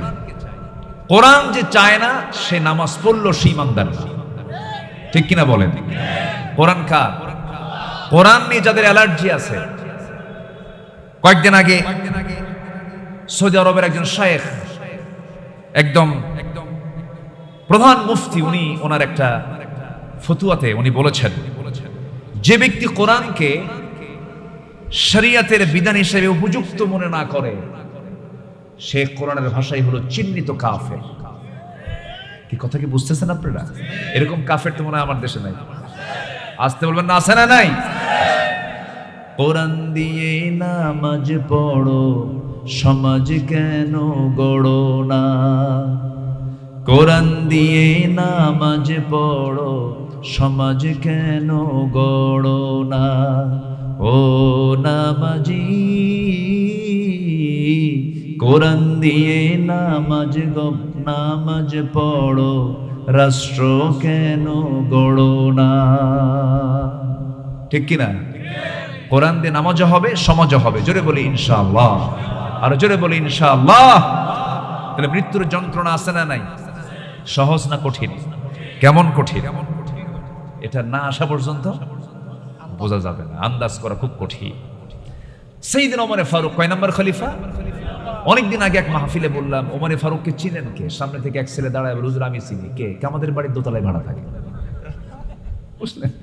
তোর বুদ্ধি অনুযায়ী ও উত্তরটা দিয়েছে। বললাম তোমাকে নাম্বার দিলাম, তুমি যা পারছো তাই বলছো। কিন্তু সে ওমর দোতলার ওমর না, এটা হচ্ছে বিশ্বজাহানের খলিফা। জোরে কান সুবহানাল্লাহ। এক ফকির আসছে তার বাড়িতে এসে বলে, ওমর তোমার কাছে একটু আসলাম, কিন্তু যেটা বলতে আসছে আর বলবো না। সাইয়েদনা ওমর ফারুক বলছেন, কি জন্য আসলেন? না বললে কি হয়, একটু বলো। আমি চাইছিলাম একটু সাহায্য চাইতে আপনার কাছে আসতে, কিন্তু দেখি আপনার অবস্থা আমার চাইতে খারাপ, আমি আপনার চেয়ে ভালো আছি। সুবহানাল্লাহ বলবেন না? ফকির এসে দেখে ওমর আরেক ফকির। ওমর কি? আরেক ফকির। আমরা এমন একটা ওমর আমরা দেখতে চাই। জোরে বলি ইনশাআল্লাহ, আর জোরে বলি ইনশাআল্লাহ। কি সাহসী মানুষ ছিলেন। এক ইহুদি টাকা দিয়েছে রাসূলকে করজ, আমার রাসূল সেই ইহুদির কাছ থেকে টাকা নিয়েছেন, কিন্তু নির্দিষ্ট দিন আসার আগে ইহুদি খেপে গিয়ে রাসূলকে বলতেছে মুহাম্মদ টাকা দাও। রাসূল বলছেন আজকে তো দেওয়ার কথা না, নির্দিষ্ট দিন তো আসে নাই এখন, কিনা তোমাকে আজকে দিতে হবে। আব্দুল মুত্তালিবের বংশধররা ঋণ পরিশোধ করে না, মানে দাদার গুষ্টি শুদ্ধ গালিগালাজ শুরু করছে। তো এই কথা শোনা মাত্রই ওমরে ফারুক সামনে দাঁড়ানো, বলেন তো এই লোকটা কি থেমে থাকার মানুষ? ওমর নাম শুনলে কি নরম মনে হয়? খেপে গেছে, চরম ভাবে রেগে গেছে। রেগে গিয়ে নবীর দিকে চোখের ভাষায় কথা বলছেন, ইয়া রাসূলুল্লাহ, এত বড় বেয়াদব এই ইহুদি আপনার সঙ্গে এমন আচরণ করলো, শুধু আপনি আমাকে ইশারা দিয়ে দেন, এই যে তরবারি গর্দানটা উড়ায় দেব। রাসূল বলছেন না রে না, আমি রাসূল প্রতিশোধ নেওয়ার জন্য দুনিয়াতে আসি নাই, ক্ষমতা প্রয়োগ করার জন্য দুনিয়াতে আসি নাই। সে বুঝে নাই, না বুঝে আমাকে গালমন্দ করছে। অতএব উত্তম হলো ঋণ পরিশোধের ব্যবস্থা করে ফেলা। আমার নবীজি মাফ করে দিলেন। ইহুদি সঙ্গে সঙ্গে চিন্তায় পড়ে গেছে। ইহুদি মনে মনে চিন্তা করছে, আরে এটাই তো আল্লাহর পয়গম্বর, কারণ আগের কিতাবে তো দেখতে পেয়েছি এমন ধরনের মেজাজি হবে আল্লাহর নবীরা, আল্লাহ নবী এমন মেজাজি হবে। সঙ্গে সঙ্গে হাত বাড়ায় বলছে, চেক করলাম আপনি আসলে আল্লাহর নবী। জোরে কোন সুবহানাল্লাহ। মসজিদের ভিতরে আমার নবীজি সাহাবায়ে কেরাম কিনে আলোচনা করছেন, আর এই ইহুদি এসে উলঙ্গ হয়ে দাঁড়িয়ে দাঁড়িয়ে হেঁটে হেঁটে পেশাব করছিল। ওমরে ফারুক বলছেন, হুজুর এত বড় বেয়াদবি, মেরে ফেলে দিলাম, অর্ডার দেন তরবারি দিয়ে শেষ করে দিয়ে। রাসূল বলছেন না, তোমার দায়িত্ব হলো সে না বুঝে এই কাজটা করেছে, তুমি বালতি দিয়ে পানি দিয়ে পরিষ্কার করে ফেলো। ইহুদি এই দৃশ্য দেখে দূর থেকে অবলোকন করে চোখের পানি আটকাতে না পেরে মনে মনে ভাবতেছে, এটাই তো আল্লাহর নবী। আমার নবীর অমার্জিত ব্যবহার দেখে হাত আগায় দিয়ে বলে ফেললো, লা ইলাহা ইল্লাল্লাহু মুহাম্মাদুর রাসূলুল্লাহ সাল্লাল্লাহু আলাইহি ওয়াসাল্লাম। সে ওমর নবীজির খুব কাছের মানুষ ছিলেন, নবীর পাশে তিনি শুয়ে আছেন। সুবহানাল্লাহ। সেদিন রাউদাতুম মিন রিয়াদিল জান্নাহ, এখন তো অনলাইন অ্যাপয়েন্টমেন্ট নিতে হয়, অনুমতি নিতে হয়, অনেক লোক যায় একসাথে। এখন ওমরায় প্রচুর ওমরা পালনকারী যায়। তো অনলাইনে শেষ রাত্রে 4টার দিকে আমি রাউদাতুম মিন রিয়াদিল জান্নাহ, রাসূল বলেছেন আমার বাড়ি, আমার ঘর এবং ওই মিম্বার, ও মিম্বারি রাউদাতুম মিন রিয়াদিল জান্নাহ, এইটুকু অংশ হলো জান্নাতের টুকরা। তাহলে দুনিয়াতে একটা জান্নাতের টুকরা আছে না নাই বলেন? সবাই কি সেই জান্নাতের টুকরা যাবেন না? এমন নিয়ত আছে কিনা বলেন? নিয়ত থাকলে সম্পদ লাগে না, আল্লাহ পাক কবুল করে নেন। কোন দিক দিয়ে হয়ে যাবে টেরও পাবেন। শুধু নিয়ত করেন, আল্লাহ তোমার প্রিয় নবীজির রাউদাতুম মিন রিয়াদিল জান্নাহর পাশে দাঁড়ায়া তোমার রাসূলকে সালাম দেওয়ার তৌফিক দিও। দেখবেন যে আপনার দিন চলে গেছে, ব্যবস্থা হয়ে গেছে, হয়ে যায়। চেষ্টা করবেন, হয়ে যাবে। এক রিকশাওয়ালা, 2017 সালের কথা, আমি হারামের সামনে দাঁড়ায় আছি, কাবার সামনে দাঁড়ায় আছি, দূর থেকে দৌড় মেরে এসে আমাকে জড়ায় ধরে কান্দে আর বলে, হুজুর আমি আপনার খুব ভক্ত, আপনার ওয়াজ শুনি আমি, হুজুর আমি আল্লাহর ঘরে আসতে পেরেছি, আমি রিকশা চালাই। তো বললাম, তুমি রিকশা চালায় এরকম করে কেমনে আসলেন? ও বলতেছে, আমি বহুদিন যাবত দিনে 20 টাকা 30 টাকা করে জমায়া জমায়া একদিনে দেখি টাকা হয়ে গেছে, আমি চলে আসছি। নিয়ত করবেন, সফলতা দিবেন কে? আস্তে সফলতা দিবেন কে? নবীর কবরের পাশে বসে আছি আর মনে মনে ভাবতেছে, আহারে ওমরের কপালটা কত ভালো, নবীর কবরের সাথেই তিনি শুয়ে আছেন। লোকটা কত মেজাজি ছিলেন, কত বদমেজাজি ছিলেন। রাসূলকে মারার জন্য প্রথম সিদ্ধান্ত নিয়েছে কে? রাসূলকে মেরে ফেলবেন, রওনা দিয়েছেন তিনি। খুব ক্ষিপ্র মেজাজি, বলে ফেলল আবু জেহেল, কে আছো মক্কার বাড়িতে, কোন যুবক মুহাম্মদকে দুনিয়া থেকে বিদায় করতে পারবে? ওমরে ফারুক দাঁড়ায় গেলেন, আমি খাত্তাবের ছেলে ওমর মুহাম্মদের কাল্লামি কেটে আনতেছি। সে ওমর এত একজন উশৃঙ্খল ছিলেন, রাসূলকে যে মারতে যায়, সেই লোকটা শুধুমাত্র একটা কিতাবের কাছে হেরে গেলেন। একটা কিতাবের কাছে তার সব সিদ্ধান্ত ওলটপালট হলো। কিসের কাছে? তাহলে কোরআন যদি ওমর যদি জিরো থেকে হিরো হন কোরআন মানার কারণে, সেই কোরআনটা মানলে আমরাও কি জিরো থেকে কি হয়ে যাব? হিরো হয়ে যাব। আমাদের সম্মান বাড়ায় দিবেন কে? আল্লাহ পাক। ওমর ফারুক রাদিয়াল্লাহু তাআলা রাসূলের কবরের পাশে শুয়ে আছেন। এক লম্বা কথা বলবো, আগ্রহ আছে সবার? সাইয়েদনা ওমর ফারুক রাদিয়াল্লাহু যখন দ্বিতীয় খলিফা, প্রথম খলিফার ইন্তেকাল হয়ে গেল, আমার নবীর কবরের পাশেই তাকে শুয়ে রাখা হলো। তিনি এখনো সেখানে শুয়ে আছেন। তার কবরটাও নবীর কবরের পাশে। এক নম্বর খলিফার কবরটা কোথায়? নবীর কবরের সাথে। দুনিয়া থেকে বিদায় নিয়েছেন তিনি, কিন্তু আম্মাজান আয়েশা সিদ্দিকার ঘরে রাসূল দুনিয়া থেকে বিদায় নেন। আম্মাজান আয়েশা সিদ্দিকার সারা জীবনের সাধনা ছিল, আব্বা আছেন নবীর সাথে, আমি আমার আব্বার সাথে থাকবো, রাসূলের সঙ্গে থাকবো, এমনটাই তার ওসিয়ত ছিল। কিন্তু ওমর ফারুক রাদিয়াল্লাহু তাআলা একদিন তার ছেলেকে পাঠায় দিয়ে বললেন, আমার ছেলে আব্দুল্লাহ যাও উম্মুল মুমিনিন আয়েশার কাছে গিয়ে বলো ওমর ফারুক একটু যদি অনুমতি পেত ওমরের ইন্তেকালের পরে তার কবরটা যেন নবীর কবরের সাথে হয়। দেখো তা আয়েশা আমার জায়গা দেয় নাকি? আমার বড় শখ নবীর সঙ্গেই শুয়ে থাকবো, এমন প্রস্তাব যখন আম্মাজান আয়েশা সিদ্দিকা পেলেন, ইমানদারদের কলিজা কি ছোট না আকাশের মতো?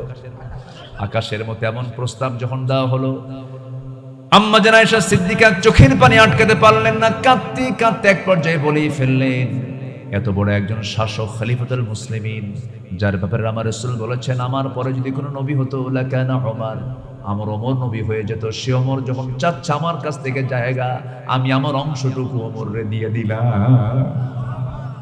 আল্লাহু আকবার। ওমর ফিল জান্নাহ, রাসূল বলেছেন আমার ওমর জান্নাতি।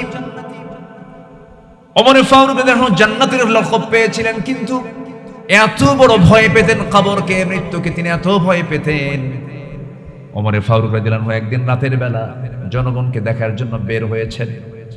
জনগণকে দেখতে গেছেন প্রত্যন্ত অঞ্চলে, যেই জায়গায় সুযোগ সুবিধা কম, পাহাড়ি অঞ্চল, খালি পায়ে হেঁটে হেঁটে চলে গেছেন দেখার জন্য। একটা বুড়ি মহিলাকে দেখতে পেলেন, বুড়ি মহিলাকে সালাম দিয়ে বলেন, বুড়িমা কেমন আছেন? ভালো নাই। কেন, কি হয়েছে? খলিফা দেখে না।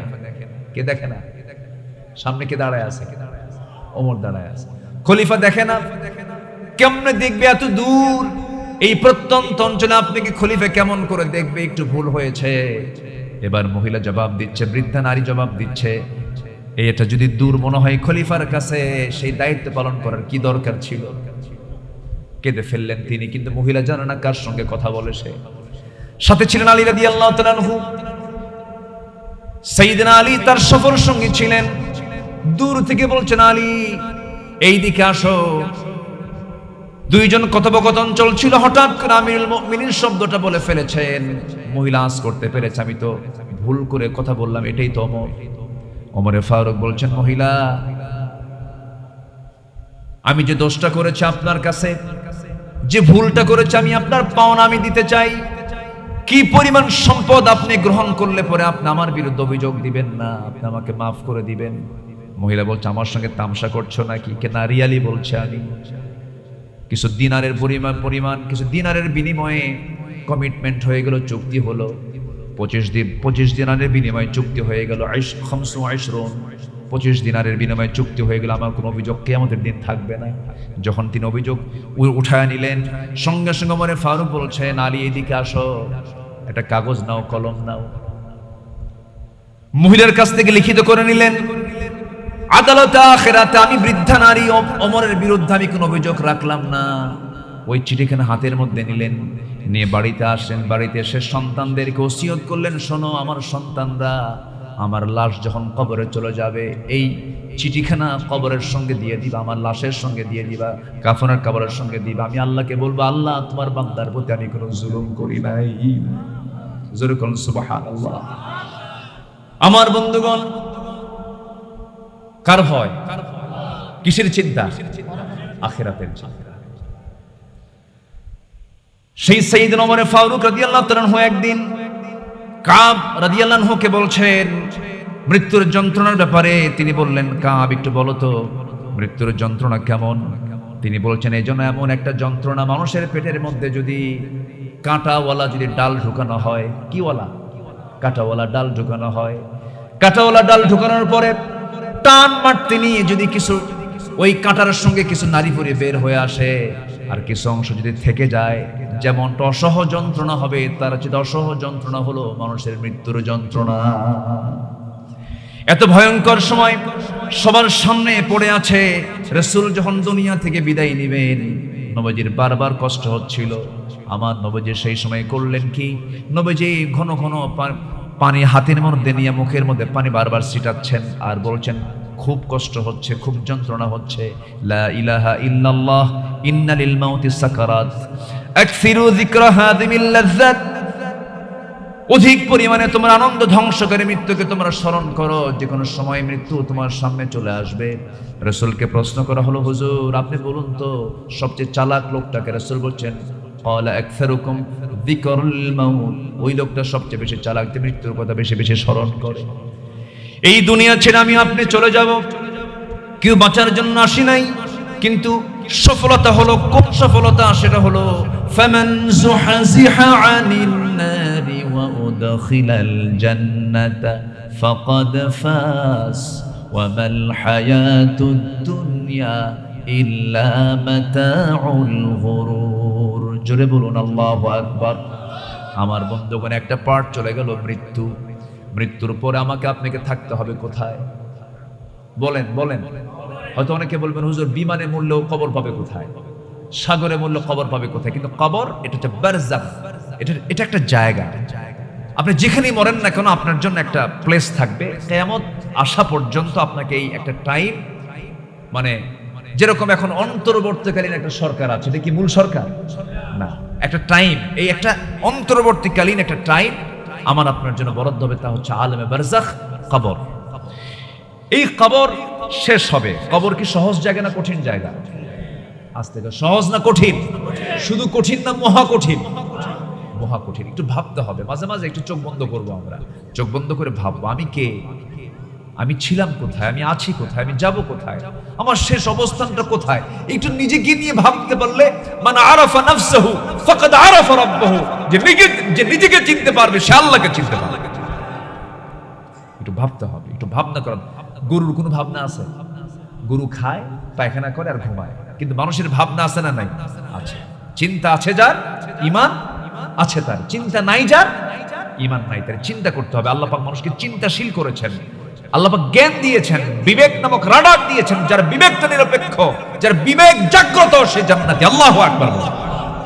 মানে বিবেকটাকে সুস্থ রাখবো, বিবেকটাকে আমরা ভালো রাখবো, বিবেকবান হবে, বিবেকহীন হব না। ওই লোকটার জুলুমটা আমি করবো কেন? আমি আমার দ্বারা তার প্রতি জুলুম হবে কেন? এই চিন্তা লালন করবো। রাজনৈতিক প্যাঁচ লাগায় আমি ওরা ঠকাবো কেন? আমি অন্যকে ঠকাতে গেলে আমি তো নিজে ঠকে যাব। এই চিন্তা মাথায় আনতে হবে। রাসূল কি রাজনীতি করেন নাই মিথ্যা দিয়া? না, জীবনে একটা মিথ্যা তার মুখ থেকে বের হয়নি। একটা মিথ্যা যার মুখ থেকে বের হলো না, তিনি রাজনীতি করলেন কেন? আর আজকে রাজনীতির মূল অস্ত্র কি? মূল অস্ত্র কি? পলিটিক্স। এটার যদি ব্যাখ্যায় যান, এনসাইক্লোপিডিয়া ব্রিটানিকায় যদি আপনি যান, ছলে বলে কৌশলে যে কোনো পন্থায় অবলম্বন করেই হোক না কেন তাকে ঠকাতে হবে। এর নাম হচ্ছে রাজনীতি। না, মিথ্যা নির্ভর, সন্ত্রাস নির্ভর রাজনীতি আমরা বাংলার জমিনে বাস্তবায়ন হতে দেব না। আমরা চাই রাসূলুল্লাহর আদর্শ। জোরে বলি ইনশাআল্লাহ, আর জোরে বলি ইনশাআল্লাহ। আমাদের আদর্শ কেউ না, আমাদের আদর্শ হচ্ছেন মুহাম্মদ সাল্লাল্লাহু। তিনি কি রাষ্ট্রনায়ক ছিলেন? আস্তে কয়। তিনি কি রাষ্ট্রপতি ছিলেন? তিনি কি বিচারপতি ছিলেন? তিনি কি ইমাম ছিলেন? তিনি কি রাখাল ছিলেন? তিনি কি শ্রমিক ছিলেন? তিনি কি ছিলেন? সব ছিলেন। সব আদর্শ তার মধ্যে আল্লাহ দিয়েছেন। তো সেই আদর্শ বাদ দিয়ে আপনি কোন দিকে যাবেন? আপনি না, আমার আদর্শ হচ্ছেন লাকাদ কানা লাকুম ফি রাসূলিল্লাহি উসওয়াতুন হাসানা লিমান কানা ইয়ারজুল্লাহ ওয়াল ইয়াউমাল আখির ওয়া যাকারাল্লাহা কাসীরা।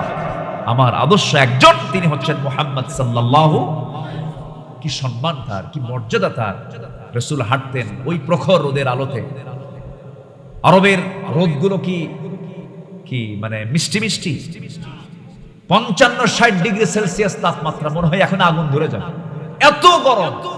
সেই গরমে আমার নবীজি হাঁটতেন মরুর অঞ্চলে, আর আমার আল্লাহ তার সম্মানে একখণ্ড মেঘ সূর্যের নিচে দিয়ে রাখতেন। আল্লাহু আকবার। কি সম্মান আল্লাহ পাক আমার রাসূলকে দান করেছেন। আমরা সেই নবীর উম্মত হতে পেরেছি। আমার নবীজি যেদিন তার মেরাজ হবে, মক্কা মুকাররমা থেকে তার ঘর থেকে তিনি বের হচ্ছেন, উম্মে হানির ঘর থেকে বের হয়ে দ্রুতগামী যানবাহনে প্যালেস্টাইন পৌঁছে গেলেন, ফিলিস্তিন চলে গেলেন, বাইতুল আকসায় চলে গেলেন। বাইতুল আকসায় যাওয়ার পর তার সম্মান আল্লাহ রাব্বুল আলামিন সমস্ত নবীকে এক জায়গায় হাজির করলেন। সব নবী, আদম থেকে শুরু করে নিয়া ঈসা আলাইহিস সালাম পর্যন্ত সব নবীকে হাজির করলেন এক জায়গায়। জিবরিল আমিন বলছেন, ইয়া রাসূলুল্লাহ, সব আল্লাহর নবীরা আপনি আসছেন, আল্লাহ পাক সবাইকে হাজির করেছেন, এখন নামাজ পড়তে হবে। ইমামের মুসাল্লা ফাঁকা আছে, ইমাম কে হবেন? জিবরিল আমিন তার হাতটা ধরে বলছেন, আপনি হচ্ছেন ইমামুল মুরসালিন, সমস্ত নবীদের আপনি সর্দার। যেরকম সুবহানাল্লাহ, আমরা সেই নবীর উম্মত হতে পেরেছি। সুবহানাল্লাহ বলবেন না? এত সম্মান আল্লাহ পাক তাকে দান করেছেন। দুইটা সূরা আমি দিয়ে নফল নামাজ বেশি বেশি পড়েছি মদিনা মুনাওয়ারায়। দুটো সূরা যারা রাসূলকে স্পেশাল দেওয়া হয়েছে, যারা পারেন ঠোঁট মিলিয়ে বলুন, ইন্না আ'তাইনাকাল কাউসার ফাসাল্লি লিরাব্বিকা ওয়ানহার ইন্না শানিআকা হুয়াল আবতার। হে রাসূল, আমি আপনাকে হাউজে কাউসার দান করেছি। ছেলে মরে গেছে, আপনার টেনশন করার দরকার নাই। আপনাকে নির্বংশ বলছে, টেনশন করার দরকার নাই। আপনাকে পাগল বলছে, টেনশন করার দরকার নাই। আমি যা দিয়েছি পৃথিবীর কাউকে আমি তা দেই নাই। কিয়ামতের দিন হাসরের ময়দানে সবাই নাফসি নাফসি করবে। আমার নবী উম্মতি উম্মতি বলে উম্মতের জন্য কান্নাকাটি করবেন। আম্মা জান আয়েশা একদিন বলছেন, ইয়া রাসূলুল্লাহ, আপনি আমার জন্য দোয়া করুন। আমার রাসূল হাত দুটো উঁচু করে দোয়া করছেন, আয় আল্লাহ তাআলা, আমার আয়েশার আগের পরের সমস্ত গুনাহগুলোকে মাফ করে দাও। আম্মা জান আয়েশার চেহারার মধ্যে আনন্দ প্রকাশ পাচ্ছে। আমার রাসূল দোয়া করেছেন সব গুনাহ মাফ হয়ে যাবে। রাসূল বলছেন, আয়েশা এত আনন্দ কেন? হুজুর, আপনি আমার জন্য দোয়া করছেন, আমার আগের পরের সমস্ত গুনাহ যেন মাফ হয়ে যায়, আল্লাহ তো মাফ করে দিবেন। এবার রাসূল বলছেন, আয়েশা রে, এই দোয়া শুধু তোমার জন্য করি না, আমি সকাল সন্ধ্যা আমার উম্মতের জন্য এই দোয়াটাই করি। আল্লাহ, তুমি আমার উম্মতকে আগের পরের সমস্ত গুনাহগুলোকে মাফ করে দাও। আমার বন্ধুগণ, সেই নবীজি আল্লাহ রাব্বুল আলামিন তাকে এত সম্মান দিয়েছেন। মৃত্যুর পর কিয়ামত চলে আসবে, কবরের জিন্দেগি পার হওয়ার পরে যখন কিয়ামত চলে আসবে, রাসূল বলেন, একদিন সাহাবীরা, সেই দিন কোথাও যদি তোমরা আমাকে না খুঁজে পাও, তিন জায়গার যে কোনো একটা জায়গায় তোমরা আমাকে খুঁজে পাবে। শফিউল মুযনিবিন, তিন জায়গার যে কোনো একটা জায়গায় খুঁজে পাবে। সাহাবায়ে কেরাম কাঁদতে কাঁদতে বলছেন, ইয়া রাসূলুল্লাহ, তিন জায়গার কোন কোন জায়গা আপনি একটু আমাদেরকে জানিয়ে দেন। রাসূল বলছেন, নাম্বার 1 হলো মিজানে খুঁজবে, মিজানে যদি না পাও পুলসিরাতে খুঁজবে, পুলসিরাতেও যদি না পাও হাউজে কাউসারে খুঁজবে, কারণ হাউজে কাউসার কাউকে দান করা হয় না, আল্লাহ পাক আমাকে স্পেশাল দিয়েছেন। হাউজে কাউসারের পানি জান্নাতের পেয়ালা দিয়া হাউজে কাউসার থেকে পানি তুলে নিয়ে আমি তোমাকে পান করায় দেব। জন্মের মতো তৃষ্ণা নিবারণ হয়ে যাবে, আমি তুমি দুজন মিলে একসঙ্গে আমরা জান্নাতে প্রবেশ করব। জোরে বলেন সুবহানাল্লাহ। আর সেই রাসূলকে আপনি শুধু নামাজে মানবেন, দাড়িতে মানবেন, কিছু মিষ্টি খাওয়া সুন্নতে মানবেন, রাষ্ট্র নেতৃত্বে মানবেন না, রাজনীতিতে মানবেন না। আপনি উম্মত হতে পারেন না, আপনি ভণ্ড, আপনি প্রতারক। রাসূলকে মানতে হবে, এক জায়গায় না, সব জায়গায়, সব জায়গায় মানতে হবে। রাগ করছেন নাকি আপনারা? আমার বন্ধুগণ, কিয়ামত বড় ভয়ঙ্কর জায়গা। এমন কিয়ামত শুরু হয়ে যাবে, আমার রাসূল মাঝে মাঝে ভয় পেয়ে যেতেন। বিশেষ করে কিয়ামতের আয়াতগুলো যখন তিনি পড়তেন, আমার বন্ধুগণ, তিনটা সূরা ভয়ঙ্কর কিয়ামতের আল্লাহ পাক নিউজ দিয়ে দিয়েছেন। যারা পারেন সঙ্গে পড়ুন, ইদাশ শামসু কুওয়ারাত ওয়া ইদান নুজুমুন কাদারাত ইদাস সামাউন ফাতারাত ওয়া ইদাল কাওয়াকিবুন তাসারাত ইযা যুলজিলাতিল আরদু জিলজালাহা وأخرجت الأرض أثقالها وقال الإنسان ما لها الله أكبر। মানুষ বলবে, আহারে কি হলো, সব তো শেষ হয়ে গেল। জমিনের ভিতরের সমস্ত আগ্নেয়গিরিগুলো সব উদ্গীরণ করে দেওয়া হবে, সব লণ্ডভণ্ড হয়ে যাবে। এই সূর্যটা সংকুচিত হয়ে যাবে, তারকাগুলো ছিটকে ছিটকে পড়বে, পাহাড়গুলো তুলার মতো উঠতে থাকবে। এমন দিন সবার সামনে আছে না নাই? মানুষ বলবে কি হলো? রাসূল যখন আয়াতগুলো পড়তেন, আমার নবীজির চোখের কোনা বেয়ে বেয়ে টপ টপ করে পানি পড়তো, সাহাবায়ে কেরাম হাউমাউ করে কাঁদতেন। আমার নবীজি বলেন, কিয়ামতের দিন মানুষ উলঙ্গ খালি পায়ে খাতনাবিহীন হয়ে উঠবে, সবাই উলঙ্গ হয়ে উঠবে। আম্মা জান আয়েশা সিদ্দিকা বলেন, ইয়া রাসূলুল্লাহ, সেই কঠিন দিনে কেমন করে সম্ভব মানুষের মধ্যে কি লজ্জা জ্ঞান থাকবে না? সেদিন রাসূল বলছেন, ইয়া আয়েশা, আল আমরু আশাদ্দু মিন আইয়ানযুরা বা'দুহুম ইলা বা'দিন। সেই দিন এমন একটা অবস্থা হবে, একজন আরেকজনের দিকে যে তাকাবে এই হুঁশটাও থাকবে না। এমন ভয়ঙ্কর দিন সবার সামনে চলে আসবে, সবাই একদিন পেয়ে যাব। সন্তানগুলো, যার জন্য আমরা সারা জীবন চেষ্টা করেছি, কষ্ট করেছি, সন্তানগুলো ভয়ে ভয়ে পালাবে। মা চিনবে না সন্তানকে, বাপ চিনবে না তার সন্তানকে। সেদিন একজনকে দেখে আর একজন পলায়ন করবে, এমন কঠিন দিন সবার সামনে আছে রে ভাই। আল্লাহর সামনে আমরা হাজির হব। সেই দিন একজন ব্যক্তির দারুণ সম্মান থাকবে। একজন ব্যক্তিকে আল্লাহ রাব্বুল আলামিন এত সম্মান দিয়ে দিবেন, তিনি মাকামে মাহমুদে পড়ে সেজদায় পড়ে কাঁদবেন। আল্লাহ পাক বলবেন, হে রাসূল, আমার হাবিব, আপনি সেজদা থেকে মাথা উঠান, আপনি যার জন্য সুপারিশ করবেন আমি তার সুপারিশ গ্রহণ করে নেব। আমার ভাইয়েরা, সেই দিন আল্লাহ রাব্বুল আলামিন সব বান্দার সামনে দাঁড়িয়ে যাবেন। দাঁড়িয়ে গিয়ে বলবেন, আইনাল জাব্বারুন আইনাল মুতাকাব্বিরুন, কোথায় স্বৈরাচারীরা, কোথায় আজকে অহংকারীরা, আজকে তোমরা কোথায় আছো? কোথায় আছো? সবার সামনে সব জড়সড় হয়ে যাবে। বিচারপতির বিচারপতি তিনি কে? আজ তবে বিচারপতির বিচারপতি কে? আল্লাহ পাক সেদিন তিনি বিচারের জন্য বসে পড়বেন। একদম কম্পমান হবে, আদালত কায়েম হয়ে যাবে, বিচার শুরু হবে। সেই বিচারে কি কোনো বিনিময় গ্রহণ করা হবে? কোনো হ্যালো আছে? কারো কোনো পার্সিয়ালিটি আছে? যার যা প্রাপ্য সমানভাবে আল্লাহ পাক দিয়ে দিবেন, কোনো কম বেশি করা হবে। সেদিন একদম পাই টু পাই হিসাব করবে। আল্লাহ রাব্বুল আলামিন সুন্দর করে বান্দাকে জানিয়ে দিচ্ছেন, সেই দিন আল্লাহর হুকুম শুনেও যারা শোনেনি, দেখেও যারা দেখে নাই, না দেখার ভান করেছে, তাদের অবস্থা কি হবে? তারা অন্ধ হয়ে উঠবে, বধির হবে, বোবা করে তুলবেন আল্লাহ পাক তাদেরকে। আল্লাহ রাব্বুল আলামিন বলেন, ওয়া নাহশুরুহুম ইয়াওমাল কিয়ামাতি আলা ফুজুহিহিম উময়ান ওয়া বুকমান ওয়া সুম্মা ওয়া মাআওয়াহুম জাহান্নামা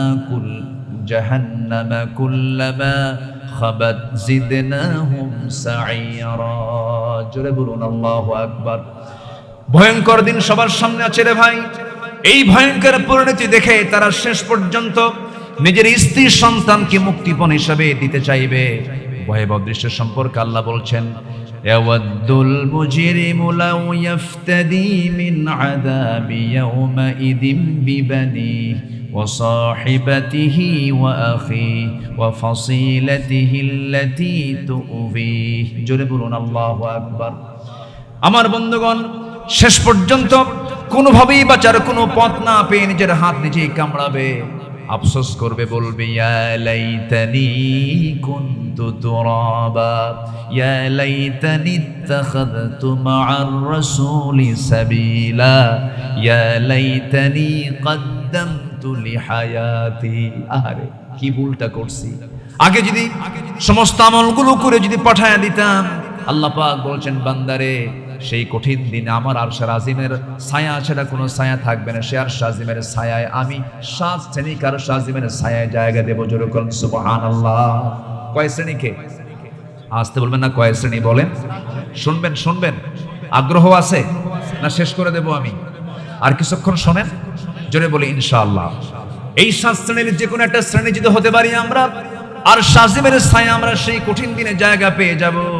নাম্বার 1 হলো ইমামুন আদিলুন, সাবআতু ইযিল্লুহুমুল্লাহু ফি যিল্লিহি ইয়াওমুল লা যিল্লা ইল্লা যিল্লুহু। ইমামুন আদিল রাজুলুন কলবুহু মুআল্লাকুন বিল মাসাজিদ। 7 শ্রেণীকার শাজিমের ছায়ায় জায়গা দেওয়া হবে। নাম্বার 1 হলো ন্যায় বিচারপতি, যারা বিচারপতির দাম সবার উপরে। আল্লাহ বিচারপতি, দুনিয়াতে সবচেয়ে দামি কারা বলেন? বিচারপতি। সঠিক বিচার যারা করবে আল্লাহ পাক তাদেরকে সেদিন 1 নাম্বার কাতারে রাখবেন। নাম্বার 2 হলো সেই যুবক, যে যুবকটা তার যৌবন কালটা সে ইবাদতে কাটায়া দিয়েছে। নাম্বার 3 হলো যার দিলটা সর্বক্ষণ মসজিদের সঙ্গে লটকানো থাকে। নাম্বার 4 হলো দুই ব্যক্তি যারা আল্লাহর জন্য একে অপরকে ভালোবেসেছে আবার বিচ্ছিন্ন হয়েছে।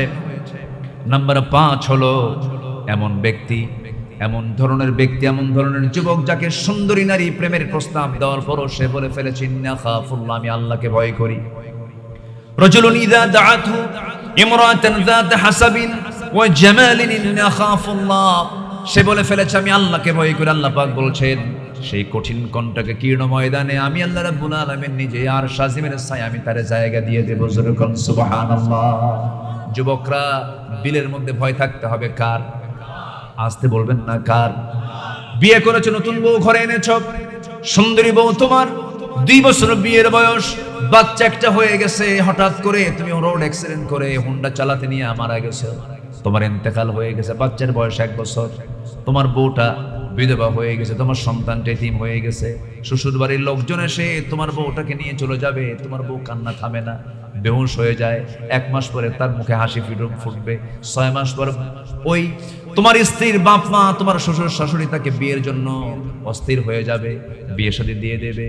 বিয়ে শাদী দেওয়ার পর নতুন স্বামী পাওয়ার পরে পরের দিনই ফোন দিয়ে বলবে আব্বা আম্মা তোমরা যে সিদ্ধান্ত নিয়েছো আমাকে বিয়ের ব্যাপারে, আগের স্বামীর চাইতে আমার এই স্বামীটা 1000 গুণে ভালো, অর্থাৎ পৃথিবীতে সব ভুলে যাবে, আমাকে ভুলবেন না যিনি, তিনি আমার একমাত্র কে ভুলবেন না?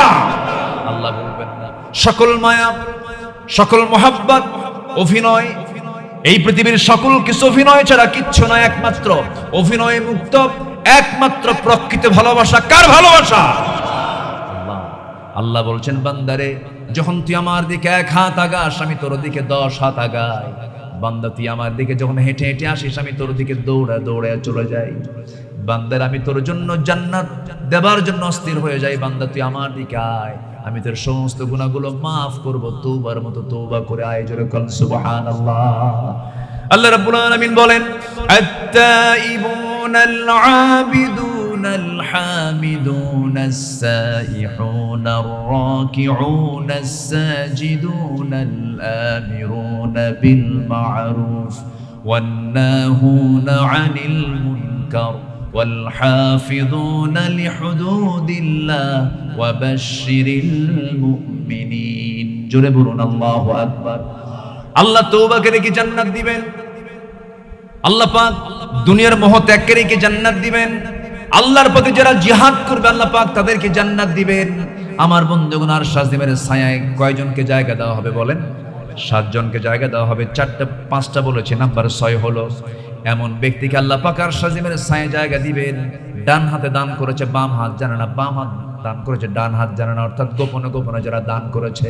আবার কিছু কিছু দানবীর আছে আমার দেশের নাম না বললে মন খারাপ আছে কিনা বলেন? নাম না বললে মন খারাপ না। দান করব কার জন্য বলেন? আল্লাহর জন্য দান করব। বাম হাতে দিয়েছে, ডান হাত জানে না, ডান হাত দিয়েছে, বাম হাত জানে না, গোপনে গোপনে দান করে বলে আল্লাহ কাউকে বললাম না, তোমাকে দিলাম, কাউকে না বলে তোমার খুশির জন্য আমি দান করলাম, আল্লাহ আমার এই পুরস্কারটা দিয়ে দিবে। আল্লাহ বললেন এই গোপনকারী দানকে আল্লাহ রাব্বুল আলামিন, দানবীরকে আল্লাহ রাব্বুল আলামিন আর শাজিমের ছায়ায় জায়গা দিয়ে দিবেন। নাম্বার 7 হলো ওই সমস্ত বান্দাগুলোকে আর শাজিমের ছায়ায় জায়গা দেওয়া হবে। ওই সমস্ত বান্দা যারা মানুষের মাঝে নয়, লোকালয়ে নয়, গোপনে গোপনে আড়ালে আড়ালে রাতের আধারে ঘরের একটা কোনায় বসে, মসজিদের কোনায় বসে নির্জনে নিভৃতে ওই নিশীতে গভীর রাত্রে উঠে ডুকরে ডুকরে কান্দে, আল্লাহর ভয়ে কান্দে, জাহান্নামের ভয়ে কান্দে, আল্লাহর ভয়ে কাঁদতে থাকে, চোখের পানি ফেলতে থাকে। ফাফাদাত আইনাহু, আল্লাহ বলেন ওই বান্দার চোখের পানি আমি আল্লাহ ব্যর্থ করি না। ওই বান্দার চোখের পানির বিনিময়ে আল্লাহ রাব্বুল আলামিন বলেন আমি আমার আরশ আজিমের ছায়ায় জায়গা দিয়ে দেব। দুনিয়ার কান্না কিচ্ছু না। স্বামীর সামনে বউ কাঁদবে, স্বামী বলবে মেয়ে মানুষ কান্দে। আবার স্ত্রীর সামনে স্বামী কাঁদবে, বউ বলবে পুরুষ মানুষ কান্দে নাকি? দুনিয়ায় কোনো কান্নার আপনার দাম পাবেন না, সম্মান পাবেন না। কিন্তু বান্দা যদি আল্লাহর ভয়ে যদি একটাবার ভালো করে চোখের পানি ফেলতে পারে, 7 সমুদ্রের সমস্ত পানি দিয়ে জাহান্নাম না নিভলেও 1 ফোঁটা চোখের পানি দিয়ে 7 জাহান্নাম নিভে যাবে। আল্লাহ পাক তার জন্য 8টা জান্নাত খুলে দিবেন। আমরা কার জন্য কাঁদবো? আমরা ওয়াল্লাযীনা ইয়াবিতুনা লিরাব্বিহিম সুজদান ওয়া কিয়ামা والذين يقولون ربنا اصرف عنا عذاب جهنم ইন্না আযাবাহা কানা গরামান ইন্নাহা সাআত মুস্তাকাররাও ওয়া মুকামা। জোরে বলুন আল্লাহু আকবার। আমার ভাইয়েরা, এরপরে বিচার তো হবেই। জাহান্নাম জান্নাত দুইটা সবার সামনে দেখানো হবে। জাহান্নামী যারা হবে, জাহান্নামীরা চরম বিপদে পড়ে যাবে। জাহান্নামীদের জন্য উপহার হবে আগুনের পোশাক, লৌহ নির্মিত হাতুড়ি আর টকবকে ফুটন্ত পানি তাদের জন্য বরাদ্দ হয়ে যাবে। সেই জাহান্নামের মধ্যে যখন তাদেরকে ঢোকানো হবে, এ আযাব সহ্য করতে না পেরে জান্নাতবাসীদের কাছে তারা একটু পানি ঢেলে চাবে, বলবে আল্লাহ, ও জান্নাতবাসীরা আমাদেরকে একটু পানি দাও। তারা কি বলবে? ওয়ানাদা আসহাবুন নারি আসহাবাল জান্নাহ আন আফিদু আলাইনা মিনাল মাই আও মিম্মা রাযাকাকুমুল্লাহ ক্বালু ইন্নাল্লাহা হাররামাহুমা আলাল কাফিরিন। আগুনের অধিবাসীরা জান্নাতের অধিবাসীদেরকে ডেকে বলবে, আমাদের উপর কিছু পানি অথবা তোমাদের আল্লাহর কিছু রিজিক যে দিয়েছেন তা থেকে একটু ঠেলে দাও। তারা বলবে নিঃসন্দেহে আল্লাহ তা কাফিরদের জন্য হারাম করেছেন, দেওয়া যাবে না। এমন ভয়ঙ্কর দিন সবার সামনে আছে না নাই বলেন? সবার সামনে আছে। শেষ পর্যন্ত ব্যর্থ হয়ে বলবে, ইউখাফফাফু আন্না ইয়াওমান মিনাল আযাব। আল্লাহ তিনি যেন আমাদেরকে একটু শাস্ত্রের লঘু করে দেন। আল্লাহ বলছেন না, লঘু শাস্তি করা হবে না, তাদেরকে ভর্ৎসনা করা হবে। ক্বালু আওয়ালাম তাকু তা'তিকুম রুসুলুকুম বিল বাইয়িনাত ক্বালু বালা ক্বালু ফাদউ ওয়া মা দুআউল কাফিরিনা ইল্লা ফি দালাল। জোরে বলুন আল্লাহু আকবার। শাস্তি কমানো হবে না। পরিশেষে তারা চিৎকার করে বলবে, আর্তনাদ করে বলবে, রব্বানা আখরিজনা না'মাল সালিহান গায়রাল্লাযী কুন্না না'মাল ওয়াল আওয়ালাম নু'আম্মিরকুম মা ইয়াতাযাক্কারু ফীহি মান তাযাক্কার وجاءكم النذير فذوقوا فما للظالمين من نصير। জোরে বলুন আল্লাহু আকবার। সেদিন তাদের শাস্তি কমানো হবে না। তারা বলবে, আল্লাহ আমাদেরকে দুনিয়া থেকে একটু বের করে দাও, আবার আমরা ভালো আমল করে আসব। আল্লাহ বলবেন, না না, সুযোগ দেওয়া হবে না, তাদের জন্য কোনো সাহায্যকারীও থাকবে না। অতএব সেই কঠিন জাহান্নাম সবার সামনে পড়ে আছে। জাহান্নাম চাই না জান্নাত চাই? বলেন বলেন বলেন। জাহান্নাম চাই না জান্নাত চাই? জান্নাত চাইতে হলে এক নম্বর শর্ত হলো কার ক্ষমা? আসতে বলো না, কার ক্ষমা, কার ভালোবাসা, কার সাহায্য। এবং একটা মাত্র ব্যক্তিকে আমরা যদি কাছে টানতে পারি, সেই ব্যক্তির মুহাব্বত যদি আমাদের ভিতরে থেকে যায়, আনুগত্য যদি থেকে যায়, আল্লাহ ভালোবাসবেন। ইন কুনতুম তুহিব্বুনাল্লাহ ফাত্তাবিউনি ইউহিব্বুকুমুল্লাহ ওয়া ইয়াগফির লাকুম যুনুবাকুম ওয়াল্লাহু গফুরুর রহিম। कि मोहम्मद से वफा तूने तू हम तेरे है, ये है जहाँ चीज है क्या लौह कलम तेरे है। মুহাম্মদের যদি ভালোবাসো, ভালোবাসা পাবে আমার, লৌহ কলম লুফিবে তোমরা মাটির পৃথিবীর শেকন ছাড়। রাসূলকে ভালোবাসবে, দুনিয়াও পাবে, আখিরাতও জান্নাত পেয়ে যাবে। জোরে বলুন সুবহানাল্লাহ। রাসূলকে ভালোবাসবো আমরা এক জায়গায় না সব জায়গায়, আনুগত্য হবে এক জায়গায় না সব জায়গায়। নামাজও মানবো, রোজাও মানবো, যাকাতও মানবো, আইনে মানবো, বিধানে মানবো, নেতৃত্বে মানবো, সব জায়গায় মানবো। জোরে বলি ইনশাআল্লাহ। আল্লাহ কবুল করুন, জোরে বলি আমিন। আমার বন্ধুগণ, জান্নাত পাওয়ার জন্য আমাকে আপনাকে অস্থির থাকতে হবে, আল্লাহর ভালোবাসা পেতে হবে, নবীর ভালোবাসা পেতে হবে। আমার নবীজি ইন্তেকাল করেছেন কি বার? জোরে বলেন কি বারে? হঠাৎ করে একদিন আবেগ আপ্লুত হয়ে সাইয়েদনা আবু বকর সিদ্দিক রাদিয়াল্লাহু আনহু বলছেন, আমার কলিজার টুকরার সন্তান আয়েশা, বলো তো রাসূল কি বারে ইন্তেকাল করেছেন? সোমবার। আজকে কি বার? সোমবার। কাঁদতে কাঁদতে বলছেন, আয়েশা রে, আজকের সোমবারে যদি আমার মরণটা হয়ে যেত, আমি যদি আজকে মরে যেতাম, কি পরিমাণ মোহাব্বত ছিল।